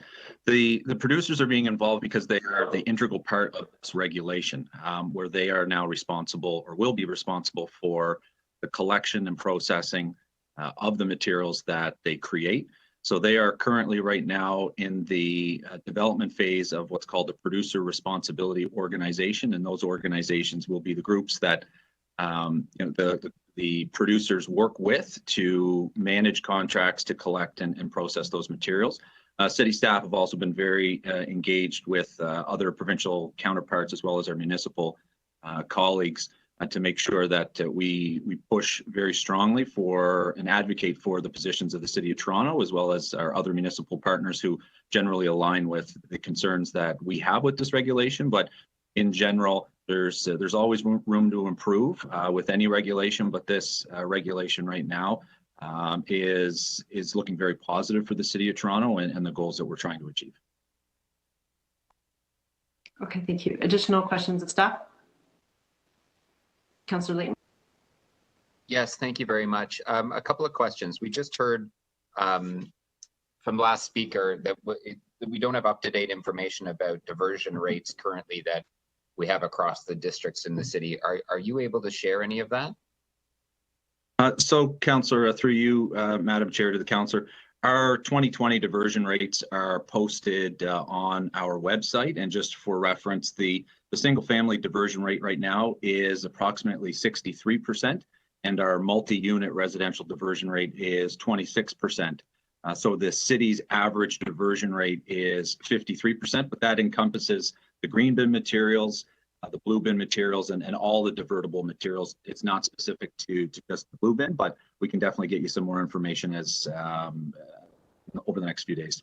If the collection or these producer responsibility organizations don't meet their diversion targets, what is our recourse? So the recourse is actually through the province and the enforcement mechanisms that are within the regulation to fine or provide other sort of penalties to the producers and the producer groups. We can definitely get you some more information on that enforcement regime and update you and council over the next week. Do we see a payment for those missed targets? Because the costs are being borne by us. So right now, the producers are working on, or they will work on, the rules for recycling and how that will roll out across the province. And the payments to the city on missed diversion target, I will have to check in with my team to see if that was specifically outlined within the regulation, or if the payments go directly to the province and their arm's length group that manages and monitors the producer groups. So let me get this straight. The producers are going to come up with the rules with the province, but the producers are the ones developing the set of rules that are going to be reviewed by the province. But we're the ones getting stuck paying for whether or not they miss their targets or whether or not they miss collections. We pay for it, but we don't have a role in helping determine what those rules are. So, Councillor, that's correct. The cities and municipalities do not have a formal role in developing the rules for the future state of the recycling program. That is strictly with the producer groups and how they outline that and submit it to the province for approval. So, because you just characterized this as a good deal for the city, it sounds like it's not a particularly good deal for the city, given there's so much outstanding, and we don't yet know if we're going to have our end covered if they just all of a sudden start missing their diversion rates, because we're still paying for 70% of the soft plastic, about 25% of the hard plastic, we're still paying for that. Through you, Madam Chair, to the councillor, we are currently paying for that, and in the new regulations, it's hoped that with higher diversion rates, which are achieved through our residents putting materials in the proper bin, that those costs will be borne by the producer and not the ratepayer. But those targets will hopefully be achieved and increased over time. If there is miscollection, if there are materials being moved from the black bin to the green bin or to the blue bin, those are some mechanisms that we'll have to work with producer groups on when the rules are established and ensure that the best interests of the city are upheld. So are producers of hard plastic not currently paying into the province's stewardship fund that funds our blue bin program? So through the chair to the councillor, producers do pay into the program right now. And right now we are supposed to receive up to 50% of our costs to manage the program, but we're really looking at around a 43 to 45% cost recovery. What EPR will do is hopefully have a full cost recovery. So we will, generate an additional $15 to $20 million of cost recovery or cost avoidance by shifting the burden of managing these materials over to the producers. Okay, so we will be paying slightly less than we currently are, because if they even hit their diversion targets, we're still on the hook for about 25 to 50%, or in the case of soft plastics, 80%, but it's comparatively lighter, I suppose. Should it not be the city doing the work, as they're the only ones set up to do this? And like with the 311 staff in place, with the vehicles, with the depots, if we want to achieve those higher diversion rates? Through you, Madam Chair, the councillor, the City of Toronto has a very robust system with staff and vehicles and 311, as you mentioned, and we believe we'd be well positioned to continue that program for the producers if they choose to use our system. And what we need to do is over the next number of months, once the producer groups get confirmed, they will then work out the rules of the recycling program and work with the city to determine if they want to use our services or not. And we will return to council mid next year with a report seeking direction to either provide services to the producers if they wish to use us, or not to provide services if they wish to not use us. So we will be reporting back all that information once the rules of the new recycling regimes are firm, and get council direction mid next year. Just in my last line of question is just around, and I've spoken to you this offline, but I just want to make sure I'm clear about it. The City of Toronto can't be our own PRO, right? Through the chair, that's correct, councillor. And it's because we don't produce enough, we don't generate enough waste, and we fall well shy of the amount of waste that we generate given our geographic size. Through you, Madam Chair, that's correct. The other challenge with becoming a producer responsibility organization is you don't get to, at least our understanding is, you don't get to pick the territory that you are responsible for. The PROs would assign those to the other, the producer responsibility organization. So if those regulations were changed and perhaps allowed the city to be a PRO, we might be assigned another community other than the City of Toronto to actually be required to do the work there rather than the city. So there's a number of nuances and challenges with becoming, if we could be a pro, to become a pro. Okay, thank you. Okay, additional questions of staff? Okay, seeing none, speakers?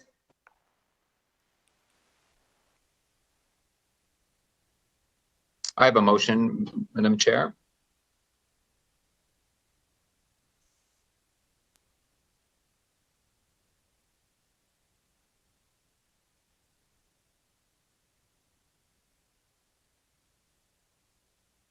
I think we're just waiting on the clerk to The display motion it. is also advanced circulated, but we're displaying it now. Oh, thank you so much. I forgot it was advanced circulated. And this, that the Infrastructure and Environment Committee council request The province of Ontario direct the Resources Productivity and Recovery Authority as part of their regulatory oversight responsibility to develop and implement a process to engage the City of Toronto during the development of the Common Collection System Agreement, which will allow the city to support the transition for producers to prepare residents for many changes to the Blue Box recycling services servicing change requirements, and to also make any necessary adjustments to the other areas of the city's integrated waste management services to mitigate any negative effects to residents experienced with curbside waste management services, as well as mitigate any potential undue burden, financial burden to the City of Toronto. City Council direct a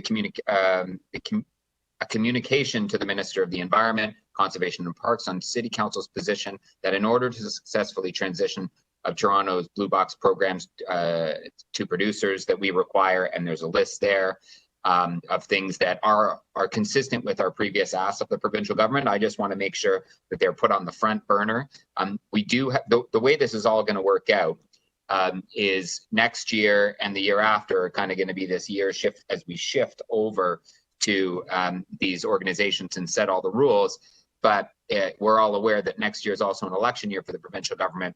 So I think it would be good to remind them what the city, their largest municipality, told them was necessary for us to transition this program properly. You know, I've been a big fan of the notion of extended producer responsibility for a lot of years. There's no magic model or no perfect arrangement. But I got to tell you, this ain't it, right? Like, we could have multiple vehicles on our streets going by to collect one bag of one color, one bag of another. We could have changes, significant changes to the way the city operates and does business, including significant costs. There is very little incentive for the producers to not only reduce the amount of packaging that they're producing, but also to even have it diverted. There's actually an incentive for them not to have it diverted. And the targets are so low, like their hard plastics isn't far off to what we're, at least in single family homes, what we're diverting now. And there is very little, so there's very little incentive to actually reduce the amount of plastic going into our waste stream that we have to pay for and our landfill that we have to pay for. Very little incentive. I believe the province got this dead wrong. Rather than engaging with municipalities who are experts in waste collection. And it's not like waste collection has the best image as an industry, but we are experts in it. We should be central to this. Missing the ICI sector, talk about a missed opportunity. Like, you just ignored half of the waste production. You ignored it completely. Like, this isn't the way to do extended producer responsibility. We're right now stuck with it. I imagine that this will change over time as everyone realizes that what goes in their waste bins will change, that they're not getting educational material in any other languages but French and English. Like, please, we're a multicultural city. We celebrate that. And we're not going to get information in other languages unless we start doing that work. So there's so many problems with this. There's nothing we can do to stop it. But what we can do is reiterate our position to make sure we're at the table helping set the rules. That's what my motions represent. A very quick thank you to staff for helping me pull some of that together and for their continued work on this. Okay, thank you. Additional speakers on this item? Okay, seeing none, we'll vote on the amendment. All those in favor? Opposed? That item carries. The item is amended. All those in favor? Opposed? That item carries. That brings us to the next item, IE 24.12. Before we go there, I just want to flag that Councillor Layton will be advanced circulating a motion on 2413. So I invite you to have a look at that. So when we get to that item, we can proceed quickly through that as well. 2412, Councillor Layton, I believe you had questions. To Luke, keeping you on the phone. Okay, now we can hear you. My apologies, Lou, for keeping you on the phone all morning. But I did have questions about the combined sewer overflow fixes. I should have warned you about this in advance. So again, my apologies. And I'm trying to pull up the chart. There's a chart that shows the number of CSOs that were remediated this year. or last year, and it was only one. And I'm curious as to why that was. I think we still have an outstanding 40. What can we do? And is it something systemic, or was this one particularly hard? So, Councillor, you're referring to the table that we have on page 15 of the report. If you go to that table 6, it's the comparison year over year of the various outfalls. Just so we're clear with the definitions, the total priority outfalls where you see 40 and 39, those are just the definition, the flag that we found some elevated levels, and that we're going to keep looking at those, and every year we keep sampling and we go up through the sewer sheds to see if we can find some cross connection issues. Where we have outfalls of concern, that's a higher level or a higher order of concern for us. So that's how we categorize them, just so you understand the difference between the definitions. So outfalls of concerns are really the ones that we should be focused on, because those are the ones where we're seeing really high levels of E. coli, and there's issues that need to be addressed and identified. And now it's a matter of doing the work upstream. And it could be work that, because typically what we find when we're doing the sewer inspections, it could be a cross connection tied to a private property, a house or a commercial location. Once we clearly determine that property, we issue a notice letting them know that there's an issue there and they have to rectify. Or it could be our own infrastructure. We've seen issues where there was collapses or failures or improper connections, and then we got to go in and fix it. So I would say to you that we've actually been quite successful, because the outfalls of concerns dropped from 8 to 1. So those are the really bad outfalls that we're concerned with. The priority ones is where we're still seeing some degree of contamination, and we continue our search up in the sewer sheds. So, and that's where you will see, cross connections found. So there was, in 2020, we found 12 cross connections. We cleared 13 of them. 13 was a combination of those old original 15 that we had, plus the issues upline. So it's like a conveyor belt. It's constantly moving and flowing. So the good news is we keep finding things and fixing them, and there's improvements being made every year. And so that's the way to read that chart. So just to confirm, it's the outfalls of concern we go after first. Does this mean that those priority outfalls are going to become more of a priority in future years? Because it looks like we're down to 1 in the as of December 31st, 2020. Well, every year, because this is a seasonal program, we can only go out there when the weather is fine for us to sample, because we're typically going in the outfalls and creeks and rivers and then working backwards. So we don't do this all year round. But every season, we will schedule then all of the different inspections and the investigations that we want to do up through the sewer sheds in the winter. Then we'll send our teams out in the summer to go collect these samples. So we don't ever lose track of that. So those priority outfalls, the 39, there will be work plans set up for next summer where we want to blitz key areas, subdivisions, branches of sewers, so to see if we can find what's causing the contamination. So that's why I call it a revolving program. It's an annual one. We build on it each time. We also know that once we're done an outfall, and we clear it and we delist it, as we have done in other outfalls, doesn't mean we're going to ignore it forever. We will come back 5 years from now and sample again. Okay. Someone can create another cross connection later.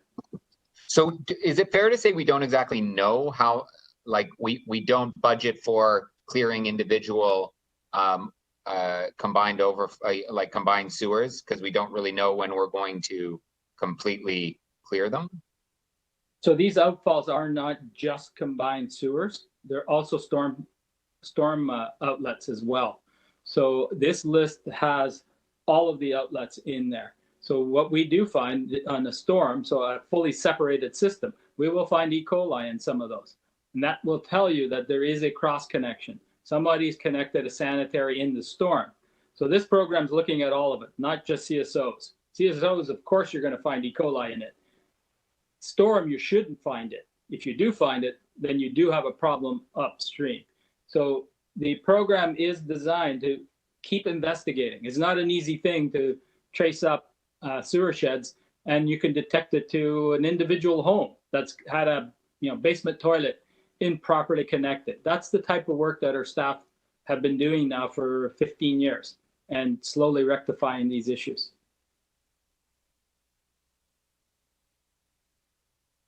Any additional questions of staff? Anyone to speak to this item? Okay, all those in favor? All those opposed? That item carries. That brings us back to IE 24.13. The motions have been pre-circulated. Is there any additional questions of staff on this item?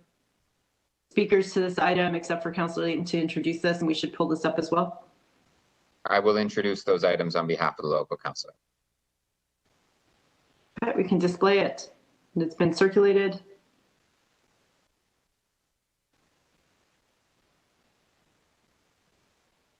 Okay, we're just going to display Councillor Layton's motion here.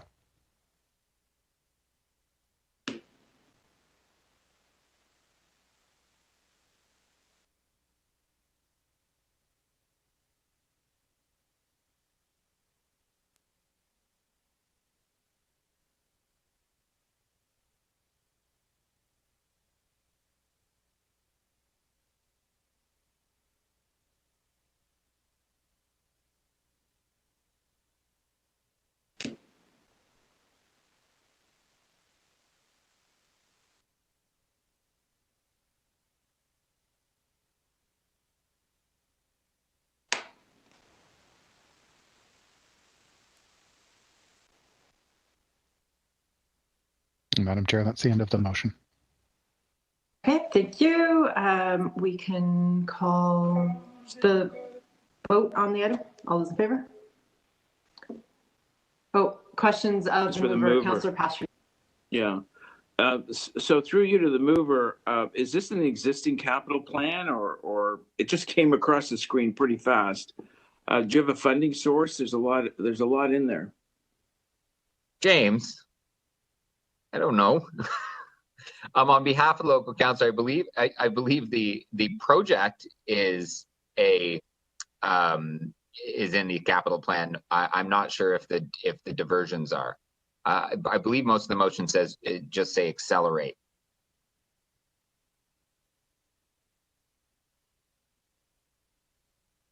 I'm trying to pull up the motions myself, but I'm not. have it asks for reports back, but maybe we could just ask transportation staff to, I know it's unconventional, but maybe they could respond to that question, just given that, it isn't in Councillor Layton's ward.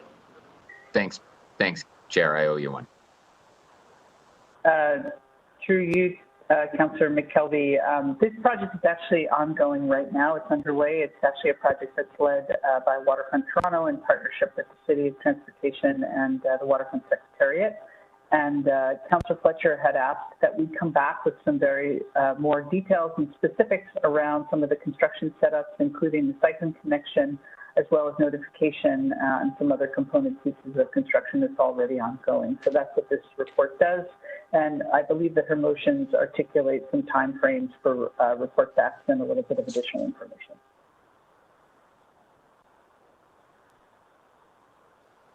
Okay. Okay, and transportation staff was given the opportunity to review this morning as well. So, okay, any other speakers, questions? Okay, we will move to vote on the amendment. All those in favor? All those opposed? The amendment carries. The item is amended. All those in favor? All those opposed? That item carries. That brings us to our next item, which is IE 24.14, updates on Wellington Street capital projects. We have deputants. I would like to very much thank them for their patience in staying on the line. Our first speaker is Louis Poplak with Katerra, Katerra Management, Inc.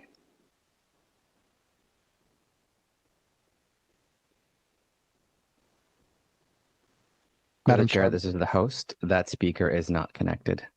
Okay, and I believe Adam was also with the same organized online, Adam Banting with Cavendish Project Management. That speaker is connected. I am now unmuting their mic. Okay, thank you. Adam, you have 5 minutes.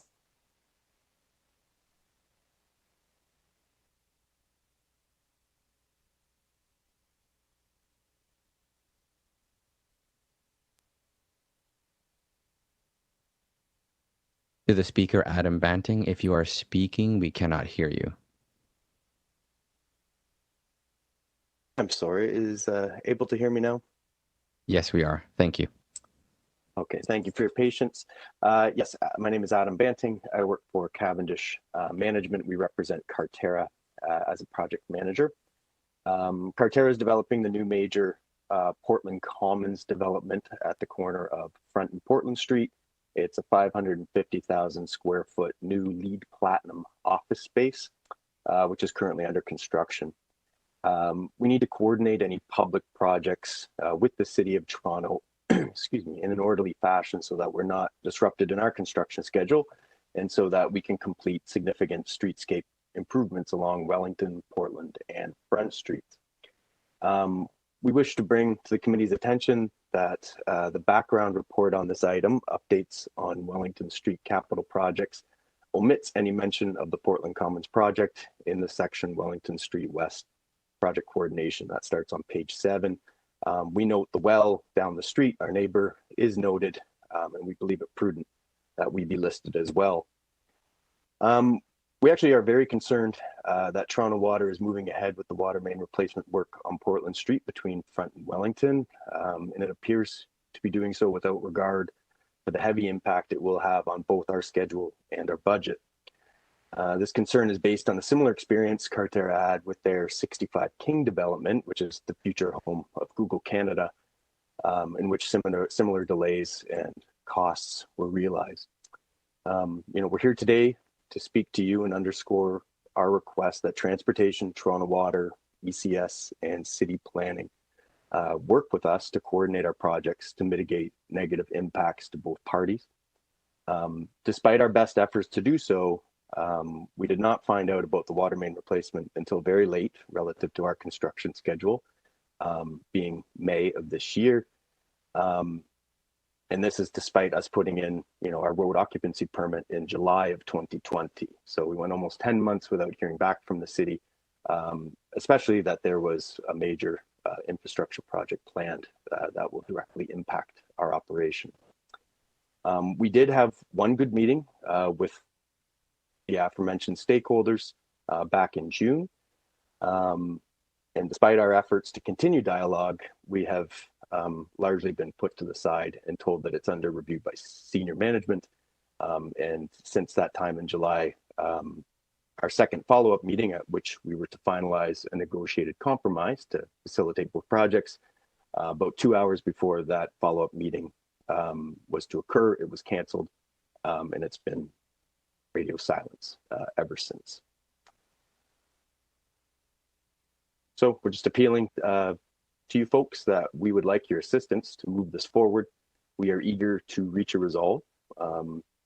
We've offered a number of ways in which we think that both projects can be facilitated at the same time. And we're hoping that you will assist us in moving this issue along. Okay, thank you. Are there any questions of the deputant? Okay, seeing none, we'll move to Madam Chair. Yes. Oh, sorry, it's Councillor Wong Tam again. And sorry I wasn't able to hear the full deputation, but I did want to say thank you to the deputant. I have just one quick question. Recognizing how frustrating the process has been for yourselves, and I don't disagree. It's been frustrating for me as a councillor trying to pick up a project that has been longstanding from the community, try to pull all the different parties together, and at the same time knowing that, I'm not the project manager and neither are you. So I guess the struggle that I'm seeing based on the report that's before us is that the staff have outlined what they believe is the next step and a path forward with respect to creating a construction coordination committee.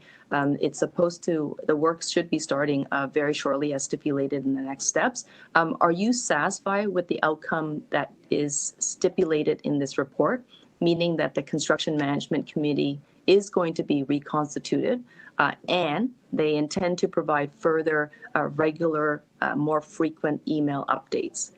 Does that meet your concerns? No, unfortunately, it does not. We are now impacted directly by the lack of action previously experienced. So we do appreciate efforts to try and make this process a better one, but unfortunately that doesn't help us at this point in time, as we are literally operating with alternate means at a higher cost and impact to our schedule. I think it's also of note, in reading that report, that they fail to mention, Portland Commons project whatsoever. That is a serious concern for us, given the amount of interaction we've tried to have and correspondence back and forth, and then to see a memo go out and fail to mention us whatsoever, I believe is a reasonable cause for concern. Thank you. And because I need to, and I think we're all hoping to strive to get a finer point on this, the residents as well as the business owners, those stakeholders on Wellington have really struggled with the project coordination. I want to just understand, where do you think this went wrong? If there was one piece of information that's in the report that you think is inaccurate or perhaps doesn't tell the full picture. I've heard from constituents that they felt that the report probably doesn't get them where they need to go, and they have questioned whether or not the report is written with a full comprehensive lens, meaning that all sides and perspectives were incorporated and perhaps fairly at least reflected in the report. Do you have a one point pinning of where we can go back and repivot? Yes, I think, again, the failure to even recognize this 550,000 square foot commercial development was really the problem.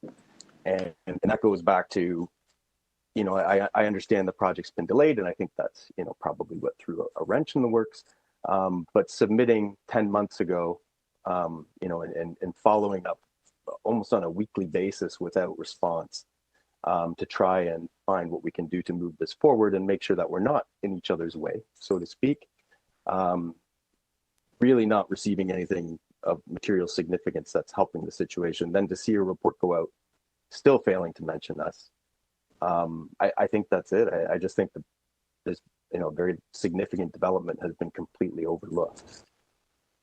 Okay, thank you very much. You're welcome. Thank you for your time.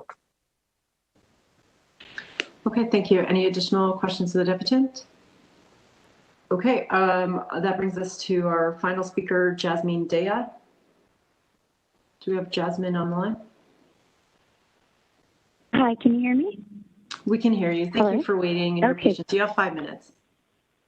All right. Thank you for providing me with the opportunity to speak to you today. I am a lawyer in the city. My name is Jasmine Dea, as indicated, but I'm coming to you today to speak on behalf of Pravda Vodka Bar, located at 44 Wellington Street East. I am the owner of that establishment, proud owner, I should say, and I'm very concerned about what's happening with this project. It's actually, and I don't mean to be disrespectful, but it's laughable to see what has happened along Wellington Street East. You can do a simple Google search and see what has been going on over and over and over again with tearing up of the street.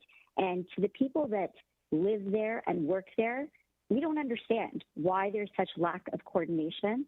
I do thank the city for clearing up the work which enabled Cafe TO to happen.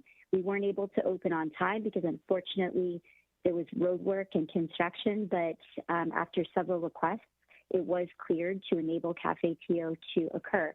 I requested that a picture of what it looks like in front of Pravda be circulated, and I think you have the link to that. If you could open that up, it may be helpful. But you'll see that there is now a barricade, which actually this weekend was toppled over by patrons of Pravda. And that barricade is covering what's supposed to be a light post put right in front of the sign of Pravda Vodka Bar. Since July, I've been asking Paul Martin if there's any way that this light post can be moved, either to the right by a few feet, because as you can see, there's brick and there's a division between Pravda and the adjacent property or owner, and that would not cause any obstruction to any signage. This has been going back and forth, and what I was told is, no, it cannot. Getting back to the present time, there's a total hazard. So I said I was a lawyer in the city. I'm a personal injury lawyer. And right now, this barricade, it's been toppled over and it's creating a trip hazard. People that come to the bar, thankfully, that are coming right now, they could trip and fall quite easily or injure themselves. The whole street is like that.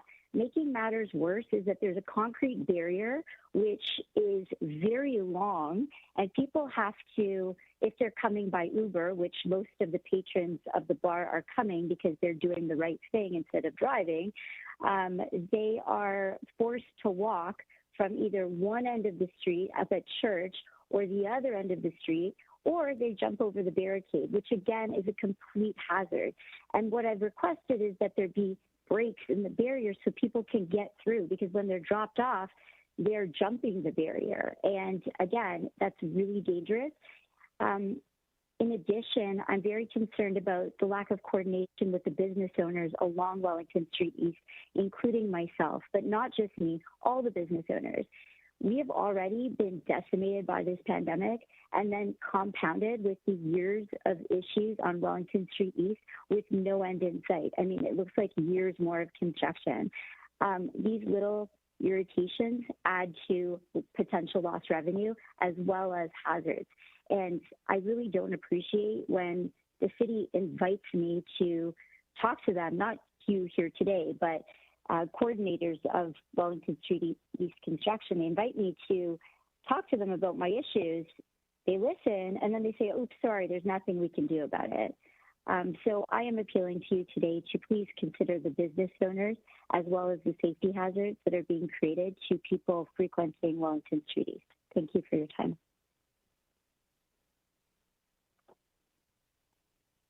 Other questions of the deputant? Councillor Wong-Tam. Yes, thank you. And thank you for the deputation. Thank you for taking the time to speak to the committee. I'm just curious to know when Mr. Martin declined your request to move the obstacle, was there a reason why? Yes. I'm just going to pull up the email chain. He did ask someone who was in the design area. He didn't tell me who it was, though. He said, hi, Jasmine. Our landscape designer said that the barricades will be replaced with an aesthetic pole base cover. See attached picture. This pole base cover will be filled with a plant in it for temporary restoration during the construction shutdown. It will eventually be replaced with a light pole once construction restarts. So right now, there's the barricade, and now the barricade's been toppled over. But when I asked him specifically about not putting the light post there, he said, I forward this to the landscape designer, but I don't think she's available, etc. And then the answer I got, unfortunately, this future pole cannot be moved. There are many factors that go into streetlight pole and associated footing locations. Spacing from other streetlight poles to provide correct lighting coverage without leaving dark areas, meeting necessary clearance distances from all below-grade utilities, ensuring all other site elements such as underground tree trenches can be accommodated. It then goes on to talk about years of development and discussions. But it's very bright. Even if we just capped that area in front of the signage of Pravda, there would be no issue. Thank you. That was incredibly helpful. And just coming back to the process and next steps, I asked a very similar question of the deputy who spoke before you. If the staff have already started to re-engage with some of the stakeholders, and it sounds like you're part of those discussions, Jasmine, can you share with us what would you like to see change? Because I know that the Construction Coordination Committee is about to come together once again. Staff have committed to me that they plan to communicate more regularly, definitely more frequently, and as needed to the community of any material changes and construction timelines. What else can happen? Because it's in the report. It seems to be they're all going the same direction, but then I'm hearing from the constituents and community members that it doesn't happen exactly as described. So first, I do want to thank Paul Martin. You can relay that to him because he definitely has stepped up and communicated more with the stakeholders to advise as to what's occurring, which definitely was not happening previously. So thank you to him. But it's one thing to tell us what's happening. It's another to take feedback and actually implement change. And that's where I see a lack of attempt by the city to help stakeholders. Also, I think because of my background, I don't find it difficult to chat with you today. And in fact, I appreciate the opportunity to speak. Unfortunately, not all business owners feel as comfortable in this type of environment. And sometimes it may be that we need to reach out to those individuals, such as the neighboring businesses beside me, that, some of them, the Thai restaurant beside me, the gentleman is not from Canada. It's a little daunting to ask people that are immigrants or unfamiliar with the process to come and speak to a committee like this. And I think they should be given an opportunity to speak, but perhaps in a more comfortable environment. Okay, thank you. That is very helpful. Thank you, Councillor Wong-Tam. Any additional questions of the deputant? Okay, seeing none, we will move to speakers. Before we do that, just given that after this, I believe the last two items to be quick, can we do a motion to extend past 12:30 to finish the agenda? Okay, Councillor Pruitt says moving. Do we need to display? Okay, all those in favor? All those opposed? That item carries. We'll go back to the item on Wellington. Questions of staff. Councillor Wong-Tam. Thank you. I'll try to be very quick.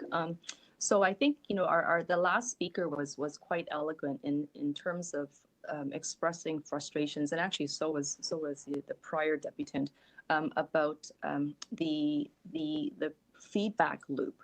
So if constituents are being advised, stakeholders are being advised of things that are happening on the street, and they can flag for you that there are some material concerns that they have, what changes are permitted? Because it sounds to me, and I've experienced it myself, that everything is sort of locked in and there cannot be any changes. And if that's the case, then why are you even communicating it with them? Why are you communicating to us and not giving us an opportunity to make some amendments or provide some suggestions?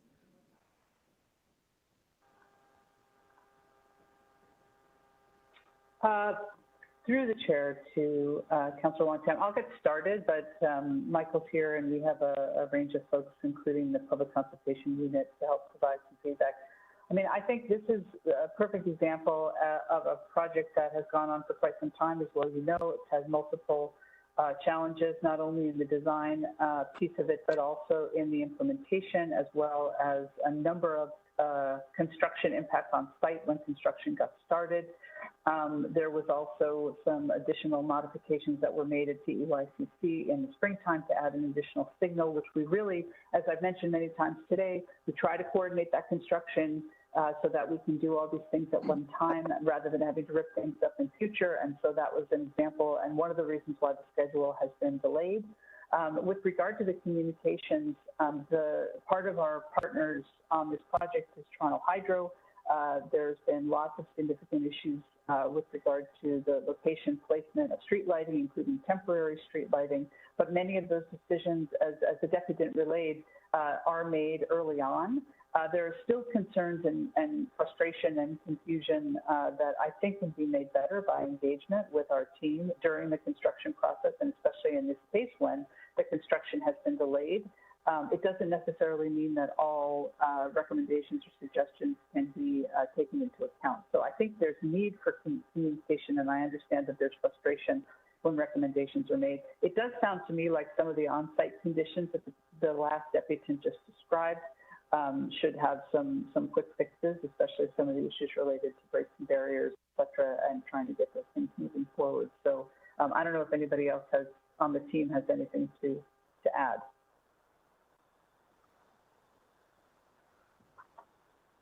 Well, Councillor, it's Michael Danner from Engineering Construction Services. I think Barbara was quite succinct in terms of her comments. The design as it stands right now, as you very well know, we're under the gun to have it completed so that it can be forwarded to the contractor so he can make the necessary arrangements to restart the project in earnest early in 2022. As Barbara mentioned, there are things with respect, I'll say, site maintenance aspects that certainly the comments made by the deputant will take back and look at what can be accommodated. Certainly we have, some months ahead of us before this construction is over, and so anything that we can do to lessen the burden, if you will, to the businesses along Wellington Street, there are things that we will take into consideration seriously. Michael, thank you for your reply, and Barbara, thank you for your full answer. I guess the hardship that has been endured by many on the street is one of concern. And so if the staff have intentions to meet the constituents and the stakeholders and to help them address those hardships, what exactly are you offering? Because I'm hearing that you're working with them, but are you offering them business compensation as well? Is that part of the package, or is there a guarantee that the project will, of course, hopefully be done next summer? Because I don't think anyone can live they can't lose another summer, and it's just not on, right? So what assurances can you give the committee that this project will be prioritized, and that you'll have your very best project managers on top of this, and that we can get to see a completion by next summer, at the beginning of next summer, by June or July, the latest, right, the top of the month? Councillor, through the chair, we'll go back to where we left off. I can tell you that this is at the heightened level of engagement. Certainly, Barbara and myself are actively involved with our staff. We're meeting on a weekly basis for project updates. At this time, all the focus and attention is in completing the redesign, if you will, so that we can actually then meet with a contractor to look at what materials need to be purchased and ordered, and so that we can, again, in earnest, early in 2022, restart the construction. And to your point, the commitment we made to the community is have it finished by the summer. And so, our attention is completely focused on that, is to adhere to the schedule, recognizing the impact that this project has had, unfortunately, for the community and the businesses in particular.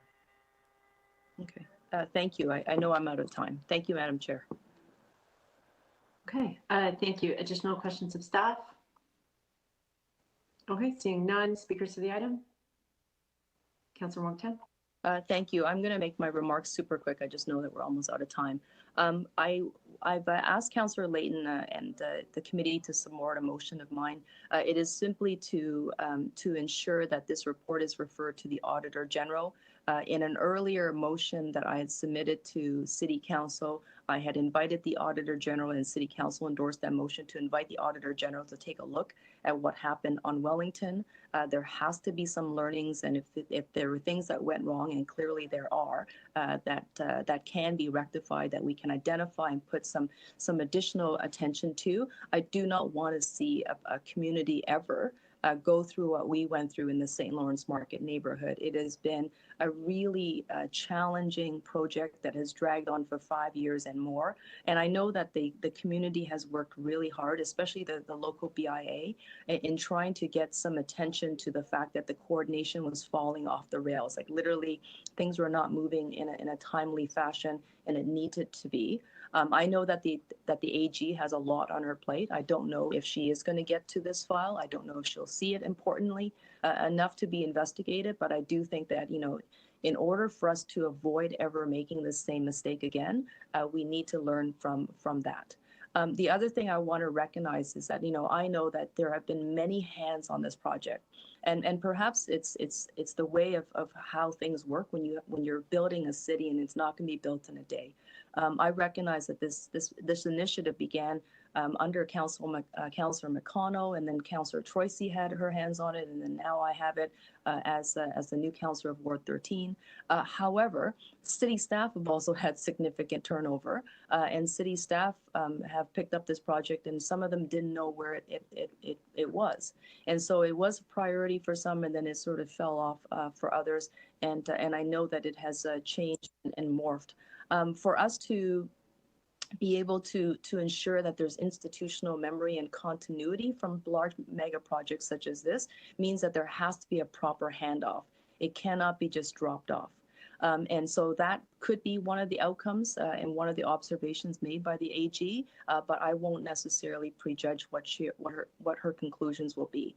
The other thing I want to highlight, and this is something for all of us to consider, there's no fault here. It has everything to do with the fact that we are reconstructing one of the oldest parts of the city of Toronto. This is the original town of York.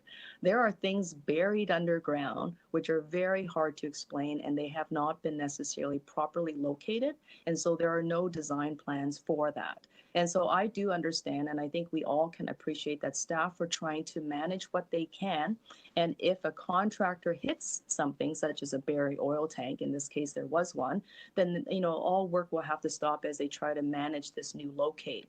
But I also think that when we have telecoms communication companies that are dropping into the city and cutting where they want to cut with very little notice to the local residents, that's not helpful. I know that we don't tell telecoms what to do, but certainly we should be able to get at least a schedule that is shared with the public so they know what's happening. The other thing is that when it comes to buried locates for utilities, this is going to be a massive problem, especially with the Ontario line. This is not the only part of the city that's going to be dug up. This is not the only project that is of importance for the community, but I do recognize that there are not accurate plans, from what I can tell, for the old city of Toronto with respect to buried utility locates. And every time we interfere or run into someone else's infrastructure buried underground, it changes the project scope once again. More construction costs, more timelines, more delays, and there's got to be a better way for us to deal with this. And I think one of those ways has got to be clear and consistent communication, excellent coordination from a centralized source, and the city, I'm going to say that we need to own this. We cannot pass the buck and say it's Toronto Hydro, even if Toronto Hydro was not cooperative, because the stakes are too high and the price was too heavy to be paid by the local community. And I want to thank the committee for your time and indulgence. Thank you. Thank you, Councillor. Additional speakers on this item? I'll move the motion that Councillor Wong-Tam referenced. Okay, can we display it so everybody can see it?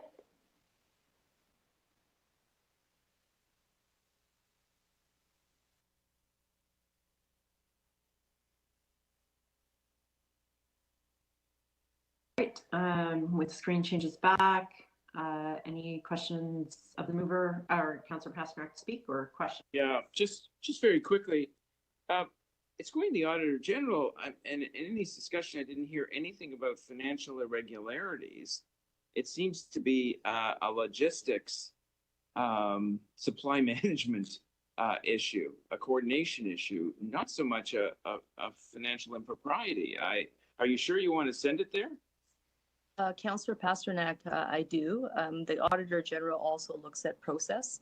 And as you can imagine, when it comes to construction delays, there's oftentimes an additional penalty to be paid. So my request of the AG is that if she believes that this qualifies as something that is important enough materially for her to investigate, then I actually welcome the investigation. And Council had already, in July of this year, endorsed a motion that to send it to the AG to take a look at what went wrong and what can we learn from this project, that we can ensure that next projects don't run into the same problems. Thank you.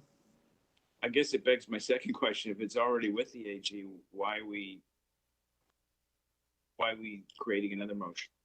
The motion is, so the AG is not necessarily has said yes or no. I think that this is the first time materially that the staff have produced a report to explain what happened on Wellington. So if the AG is still reviewing her 2022 work plan, things that are a priority for her, I'd like her to consider this as a part of her submission. Otherwise, she could just say no to it altogether. And I don't want her to do that without taking a look at the report. Okay. Thank you. Okay, any additional questions, speakers? Okay, we can move to the amendment put forward by Councillor Layton on for Councillor Wong-Tam. All those in favor? All those opposed? The amendment carries. The item is amended. All those in favor? All those opposed? That item carries. That brings us back to the final two items, which were introduced earlier and pre-circulated on CMP for people to review. So the first is IE 24.16, Automated Speed Enforcement Program. Any questions regarding this? Fairly straightforward. Seeing none. Any speakers? Councillor Layton. I'll just very quickly introduce the motion. We heard over the summer that our speed enforcement cameras were working. I would like to see them expanded in their application so that wards not only have one or two, but have several more. Because if your constituents are like mine, they're certainly asking for them just about everywhere, and we're trying to find ways of getting them to places, but we're not able to get them everywhere we would like them. So this is just looking for a report on the possible expansion. Okay. Any other speakers? All those in favor? All those opposed? That item carries. That brings us to our last item, IE 2417, non-permitted commercial operations in Caledonia Park, which was introduced previously by Councillor Cole, now up for discussion should there be any. So any any questions? Any speakers? Councillor Cole? I'll just introduce the motion briefly. You know, there's a very disturbing situation occurring in this park at Caledonia and Lawrence, where EMS vehicles can't get into the park where they have a station. Police can't enter the park. It's been blocked off by this commercial operation. We've been trying to deal with it all summer with the park staff, police, and I think it's time that we had a high-level coordinated meeting to try and make this park safe again and stop this abuse of this public land by some private individuals who are using it as a concert venue, basically, whatever.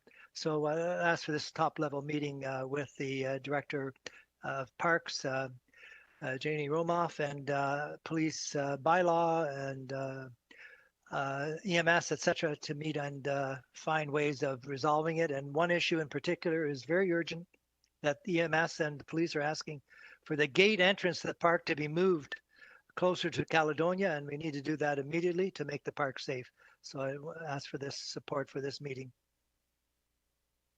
Okay, thanks you, Councillor Cole, for that. I just quickly want to say or suggest, we had a park safety audit. It's a formal process that we did at one of our parks, and it was, you know, community came out as well in it. So if this route is unsuccessful, you may want to request that as well, because it was a good opportunity to hear from residents and have everybody together out in the park and do a walk around. So hopefully this route does get your problem solved though. Anyone else, speakers? Okay, everyone, all those in favor? All those opposed? That item carries. I am confirming with the clerk we have no additional items to discuss.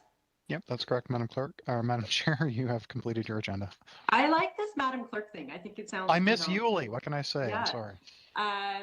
Just want to thank everybody on the committee today. I think this went super smooth, especially because you know, it is our first meeting past the break, and there was a lot of items on it. But everybody was great about pre-circulating motions, getting them out on CMP so we could all read them in advance.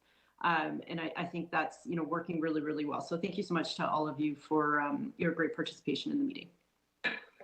That's a wrap. We're dismissed. We're adjourned. Thank you. Thanks for the great chairing, Jennifer. Okay, thank you, Madam Chair. Bye.